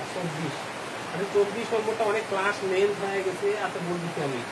ইস্যুকৃত চেক ব্যাংক কর্তৃক প্রত্যাখ্যাত হয়েছে, এটি ব্যাংক সমন্বয় বিবরণীতে কি জেড বা উদ্ধৃত প্রকাশ করবে? দেখো বিষয়টা ক্লিয়ার হবে এখানে। আমি আবার বলছি, ইস্যুকৃত চেক মানে কি? আমি কাউকে চেক প্রদান করছি। ইস্যুকৃত চেক মানে আমি কাউকে চেক প্রদান করছি। ধরো আমি একজন প্রদেয় হিসাবকে 10,000 টাকা চেক প্রদান করছি, যখন আমি প্রদেয় হিসাবকে 10,000 টাকা চেক প্রদান করবো তখন নগদান বইয়ে ক্রেডিট করবে, নগদান বইয়ে ক্রেডিট করবে। প্রদেয় হিসাব আমি যদি যাকেই চেক দেই না কেন, আমি যখন কারো কাছ থেকে চেক পাবো নগদান বইয়ে ডেবিট, আমি যখন কাউকে চেক প্রদান করবো নগদান বইয়ে ক্রেডিট, মানে প্রদেয় হিসাব নামে ক্রেডিট করবো। এখন প্রদেয় হিসাবকে আমি যে চেক দিলাম, প্রদেয় হিসাব কি করবে? আমি তো এখানে ক্রেডিট করছি, আসলে কি আমার ব্যাংক থেকে টাকা গেছে? প্রদেয় হিসেবে এখন আমার ব্যাংকে যাবে। আমার ব্যাংকে গিয়ে যখন চেকটা আমার ব্যাংকে দিবে, আমার ব্যাংক ওই চেকটা জাস্টিফাই করে দেখবে পর্যাপ্ত পরিমাণ টাকা নেই, তখন আমার ব্যাংক তাকে টাকা না দিয়ে চেকটা রিটার্ন দিবে। এটাই হচ্ছে ইস্যুকৃত চেক প্রত্যাখ্যান। এখন ক্লিয়ার কিনা তুমি বলো? আমি আবারও বলছি, আমি একজনকে চেক দিলাম, নগদান বইয়ে ক্রেডিট করলাম, যাকে চেক দিচ্ছে সে আমার ব্যাংকে যাবে, আমার ব্যাংকে যাওয়ার পর দেখবে আমার অ্যাকাউন্টে পর্যাপ্ত পরিমাণ টাকা নেই, তখন আমার ব্যাংক আর ডেবিট করবে না, কারণ টাকা তো নেই। ডেবিট করবে কিভাবে? কারণ আমার ব্যাংকে যদি টাকা থাকতো ওই টাকাটা আমার ব্যাংক দিয়ে দিত, তখন 10,000 টাকা ডেবিট হইতো। আমার ব্যাংকে ডেবিট করবে? করবে না, কারণ পর্যাপ্ত পরিমাণ টাকা নেই, তখন চেকের টাকাটা না দিয়ে চেক ফেরত দেবে, তার মানে চেকটা কি হলো? প্রত্যাখ্যান হইলো। তাহলে মূলত এইখানে আমরা কাজ করবো নগদান বই, যার ব্যাংক বিবরণীতে কোনো কাজ হবে না। নগদান বই আমি কি করছি? ভুল করে ক্রেডিট করছি, এখন ডেবিট করবো, তাহলে ডেবিটটা প্রকাশ করবো। ওকে, এখন চলে আসি আমি 25 বিজ্ঞাপন খরচের জন্য 2500 টাকার চেক ইস্যু করে। দেখো, বিজ্ঞাপন খরচের জন্য 2500 টাকার চেক ইস্যু করে ভুলে নগদান বইতে লেখা হয়নি, তাহলে আমি বিজ্ঞাপন খরচের জন্য 2500 টাকার চেক ইস্যু করছি, লেখিলেই কোথায়? নগদান বই। তার মানে আমি যখন চেক ইস্যু করছি, এটা কিন্তু আর বকেয়া চেক না। বকেয়া চেক কোনটা? আমি চেক ইস্যু করব, যাকে চেক দিব সে ব্যাংকে উপস্থাপন করেনি, এটি বকেয়া চেক। তাহলে আমি চেক দিছি 2500 টাকা, ব্যাংকে উপস্থাপন হয়েছে, ব্যাংক 2500 টাকায় ডেবিট করছে। বিষয়টা বুঝো, ব্যাংক 2500 টাকায় ডেবিট করছে। দেখো, বিজ্ঞাপন খরচের জন্য 2500 টাকা চেক ইস্যু করে ভুলে নগদান বইতে লেখা হয়নি, তবে তোমাকে বুঝে নিতে হবে ব্যাংক বিবরণীতে বা পাস বইতে লেখা হবে সুলতান পারভেজ ভাইয়া যাকে চেক দিব ও দিব ওর ব্যাংকে কথাটা বুঝতেছে ভাই, ভাইয়ের যাকে চেক দিব ও যদি ওর ব্যাংকে দেয়, আমার ব্যাংকে না দিয়ে, তখন কি হবে? ওর ব্যাংকে তো দিবে না, তুমি যাকে চেক দিবা সে ও, হ্যাঁ ঠিক আছে, ওর ব্যাংকে দিবে, ওর ব্যাংক তোমার ব্যাংকের সাথে যোগাযোগ করবে। এটি হচ্ছে আমাদের যে নট সাফিসিয়েন্ট ফান্ড, অর্থাৎ আমার যে প্রাপ্ত চেক প্রত্যাখ্যান হয়েছে তার মতো, তার বিপরীত। আমি চেক দিচ্ছি, আমি নগদান বইয়ে ক্রেডিট করছি, বিষয়টা বুঝি, নগদান বইয়ে ক্রেডিট করছি। যাকে চেক দিচ্ছি সে সরাসরি আমার ব্যাংকে আসতে পারে, বা সে যদি ব্যবসায়ী হয় বা সে যদি ব্যক্তি হয় সে কিন্তু সরাসরি আমার ব্যাংকে আসবে। সে যদি ব্যবসায়ী হয় সে ওই চেকটা তার ব্যাংকে দিবে, তার ব্যাংক প্রথম, আমার ব্যাংক দ্বিতীয়। প্রথম ব্যাংক যখন আমার ব্যাংক, আমার ব্যাংক দ্বিতীয়, না আমার ব্যাংকে যখন দিবে, আমার ব্যাংকে তো টাকা নাই, তখন আমার ব্যাংক কি ডেবিট করবে? ঘুরে ফিরে একই হইলো, আমার ব্যাংক ডেবিট করবে না। তাহলে আমি ভুল করে ক্রেডিট করছিলাম, এখন আমি ডেবিট করবো। নিশ্চয়ই তুমি এখন ক্লিয়ার? ওকে, তাহলে এখানে দেখো, বিজ্ঞাপন খরচের জন্য 2500 টাকা চেক ইস্যু করে ভুলে নগদান বইতে লেখা হয়নি, তবে নগদান বই লিখিনি, তার মানে কি বুঝে নিতে হবে পাস বইতে ঠিকই লেখা হয়েছে। পাস বইতে কি হয়েছে? আমি চেক, দেখো বিজ্ঞাপন খরচের জন্য 2500 টাকা চেক ইস্যু করছি, তাহলে খরচের জন্য চেক দিছি, তার মানে আমার ব্যাংক থেকে টাকা হ্রাস পাবে। তাহলে পাস বইয়ের ক্ষেত্রে ব্যাংকে টাকা বাড়লে ক্রেডিট, হ্রাস হলে ডেবিট, তাহলে ব্যাংক ডেবিট করছে, ব্যাংক ডেবিট করছে, তাহলে আমি কি করি নাই? ক্রেডিট করি নাই। তাহলে এখন কি বলছে? এটি ব্যাংক সমন্বয় বিবরণীতে কি জের বা উদ্বৃত্ত প্রকাশ করবে। তাহলে আমার হয়ে গেছে যে 5, দেখো যেটা 5 হয়ে গেছে, হয় নাই কি? ক্রেডিট, এটা হচ্ছে প্রেজেন্ট, হয় নি, তার মানে ডেবিট জের প্রকাশ, ক্রেডিট জের প্রকাশ করবে। Maybe clear? পরে আমি চলে আসি, একটু তাড়াহুড়ো করতেছি। 26, 3000 টাকার একখানা প্রাপ্য বিল। দেখো, 3000 টাকার একখানা প্রাপ্য বিল 2500 টাকায় বাট্টা করা হলেও নগদান বইতে পূর্ণ মূল্যে লিপিবদ্ধ করা হয়েছে। ব্যাংক সমন্বয় বিবরণীতে কত টাকা লিপিবদ্ধ করতে হবে এবং তা কি জের বা উদ্বৃত্ত প্রকাশ করবে। বিষয়টা দেখো, 3000 টাকার একখানা প্রাপ্য বিল 2500 টাকায় বাট্টা করা হলেও নগদান বইতে পূর্ণ মূল্যে লিপিবদ্ধ করা হয়েছে। তাহলে আমি 3000 টাকার আমার একটা প্রাপ্য বিল ছিল, আমার ব্যাংকে আমি 2500 টাকায় বাট্টা করছি। বিষয়টা বোঝো, তাহলে আমরা কি করছি? পুরো নগদানবে পূর্ণ মূল্য দেখাইছি, তাহলে আমি টাকা পাইছি, নগদানবে ডেবিট করছি 3000, ব্যাংকে বারটা করছি কত 2500, ব্যাংক ক্রেডিট করছে 2500, ব্যাংক ক্রেডিট করছে 2500, আমি তো বারটায় ভাঙিয়ে নিচ্ছি 2500 টাকায়, কিন্তু আমি ডেবিট করছি কত 3000। তাহলে এখানে প্রশ্নটা কি যে ব্যাংক সমন্বয় বিবরণীতে কত টাকা লিপিবদ্ধ করতে হবে। তাহলে আজকে যেহেতু এখন আমাদের সময় বেশি গেছে, আমি আর মেসেজের অপেক্ষায় থাকলাম না। কত হবে ব্যাংক সমন্বয় বিবরণীতে লিপিবদ্ধ করতে হবে 500 টাকা। কেন? কারণ 500 টাকার গড় সেটা বোঝো। আমি আমার একটা প্রাপ্ত বিল আমার ব্যাংকে বারটা করে নিচ্ছি, আমার ব্যাংকে যখন বারটা করে নিচ্ছি, আমার ব্যাংকে 3000 টাকা জমা দিয়ে আমার ব্যাংক আমার অ্যাকাউন্টে জমা করছে 2500। এখন আমি আমার অ্যাকাউন্টে 2500 জমা করছে ব্যাংক, আমি ভুল করে নগদান করে ডেবিট করছি 3000। এইখানে কিন্তু 2500 টাকা লেখা লাগছে, 2500 টাকা না লেখা আমি লিখছি 3000, আমি বেশি লিখছি কত 500 টাকা। তাহলে আমি এখানে 500 টাকা বেশি লিখছি, তাহলে ডেবিট করছি বেশি 500 টাকা। তাহলে এখন আমি কি করতে হবে? ক্রেডিট করতে হবে, ক্রেডিটে প্রকাশ করবে। তাহলে এখানে আমার ব্যাংক সমন্বয় বিবরণীতে লিখতে হবে 500 টাকা, আর যে প্রকাশ করবে ক্রেডিট। কেন? কারণ আমি ভুলে ডেবিট করছি বেশি, আমি যেটা বেশি লিখছি এখন কমাবো। ডেবিটকে বেশি লিখলে ক্রেডিট করবো, ক্রেডিটকে বেশি লিখলে ডেবিট করবো। নিশ্চয়ই তোমরা বুঝতে পেরেছো। এখন আমি চলে যাবো পরে 27। কানাডারের বরাবর ইস্যু 2500 টাকার একটি চেক ভুলে ব্যাংক 2500 টাকায় ডেবিট করেছে। ব্যাংক সমন্বয় বিবরণীতে কত টাকা লিপিবদ্ধ করতে হবে এবং কার কি যে উদ্দেশ্যে প্রকাশ করবে, বিষয়টা বোঝো। কানাডারের বরাবর ইস্যু 2500 টাকার একটি চেক, তাহলে কানাডারকে আমি চেক দিচ্ছি 2500, তাহলে আমি কি করছি? আমি যখন চেক দেই আমি নগদান বইয়ে ডেবিট করি, তাহলে আমি চেক দিচ্ছি আমি নগদান বইয়ে ক্রেডিট করি, আমি কানাডারকে চেক দিচ্ছি 2500 টাকা। এই দেখো, তাহলে যখনই আমি চেক দিচ্ছি তখনই কিন্তু 2500 টাকা আমি ক্রেডিট করছি নগদান বইয়ে। ক্লিয়ার? তাহলে আমি যখনই চেক দেবো নগদান বই ক্রেডিট, আমি যখনই চেক পাবো নগদান বই ডেবিট। ক্লিয়ার? তাহলে আমি চেক দিচ্ছি কত 2500 টাকা, নগদান বই ক্রেডিট করছি। এখন ব্যাংকের পালা, তাহলে আমি নগদান বই ক্রেডিট করছি 2500, ব্যাংক ডেবিট করতে হইতো 2500। ব্যাংকে তো বুঝতাম ব্যাংক ডেবিট করতে হইতো কত 2500, কিন্তু ব্যাংক 2500 টাকা ডেবিট করে নাই। ব্যাংক 2500 টাকা ডেবিট না করে 5200 টাকা ডেবিট করছে। সেটা বোঝো। ব্যাংকের ডেবিট করতে হইলো 2500, কিন্তু 2500 টাকা ডেবিট না করে ব্যাংক ডেবিট করছে 5200। মানে ব্যাংক বেশি ডেবিট করছে কত 2700, বেশি ডেবিট করছে 2700। তাহলে এখানে বলছে যে ব্যাংক সমন্বয় বিবরণীতে কত টাকা লিপিবদ্ধ করতে হবে, ব্যাংক সমন্বয় বিবরণীতে লিপিবদ্ধ করতে হবে 2700। কি যে প্রকাশ করবে, যেহেতু আমি বেশি লিখছি ডেবিট, ডেবিটকে কমার জন্য ক্রেডিট। এখানে মূল বিষয়টা যেটি হয়ে গেছে সেটি না, যেটি এখন করতে হবে সেই জেটটা আমি লিখবো।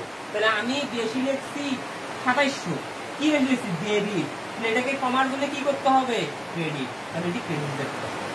নিশ্চয় তোমরা বুঝতে পারছো। এখন আসলে আমি আর ডেবিট করতে পারতেছি না, অনেক সময় অতিবাহিত হয়ে গেছে।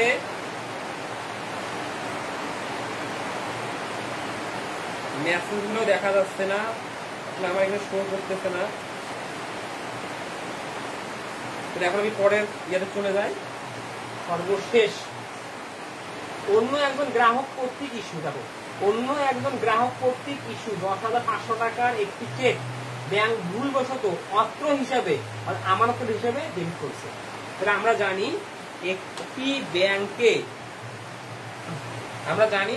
ব্যাংকে অনেক অ্যাকাউন্ট থাকে, মানে একটি ব্যাংকে শুধু আমার প্রতিষ্ঠান যে অ্যাকাউন্ট গুলো তা না, আমার মতো অনেক প্রতিষ্ঠান অনেক ব্যক্তি অ্যাকাউন্ট করবে, তাহলে হাজার হাজার কিন্তু অ্যাকাউন্ট আছে। তাহলে হাজার হাজার অ্যাকাউন্টের মধ্যে অনেক রকমের ভুল হতে পারে। ভুলে আমার অ্যাকাউন্ট ডেবিট হতে পারে, অন্যের অ্যাকাউন্টের টাকা আমার অ্যাকাউন্টে ডেবিট হতে পারে, অন্যের অ্যাকাউন্টের টাকা আমার অ্যাকাউন্টে ক্রেডিট হতে পারে। এটা এই ভুলটি হয়েছে। অন্য একজন গ্রাহক কর্তৃক ইস্যুকৃত 10,500 টাকার চেক, তাহলে অন্য একজন গ্রাহক কর্তৃক ইস্যু, তাহলে অন্য একজন গ্রাহক ইস্যু করছে, ওই চেকটা ব্যাংক ভুলবশত অত্র হিসাবে আমানতের হিসাবে অর্থাৎ আমার হিসাবে ডেবিট করেছে। আমার হিসাবে ডেবিট করছে কত টাকা 10,500 টাকা। এটা ভুলে ডেবিট করছে 10,500 টাকা, বিষয়টা বুঝো, এটা ভুলে। তাহলে এটা কিন্তু আমার না, আমি ইস্যু করি নাই। কারণ আমি যখন ইস্যু করব কাউকে তখন কি হবে, ইস্যু করলে সে যদি আমার ব্যাংকে আসে, আমার ব্যাংক তাকে টাকা দিবে, সঙ্গে সঙ্গে ডেবিট করবে। এটা তো অন্যজন ইস্যু করছে, অন্যজন ইস্যু করার ফলে ব্যাংক তার অ্যাকাউন্টকে ডেবিট না করে আমার অ্যাকাউন্টে ডেবিট করছে। তাহলে আমার অ্যাকাউন্টে ভুল করে ডেবিট করছে, তাহলে এটা সংশোধন করার জন্য কি করতে হবে, এখন ওই টাকাটা ক্রেডিট করতে হবে। মূল বিষয়টা এইটা। তারপরে এটা ক্রেডিট ব্যালেন্স প্রকাশ করবে।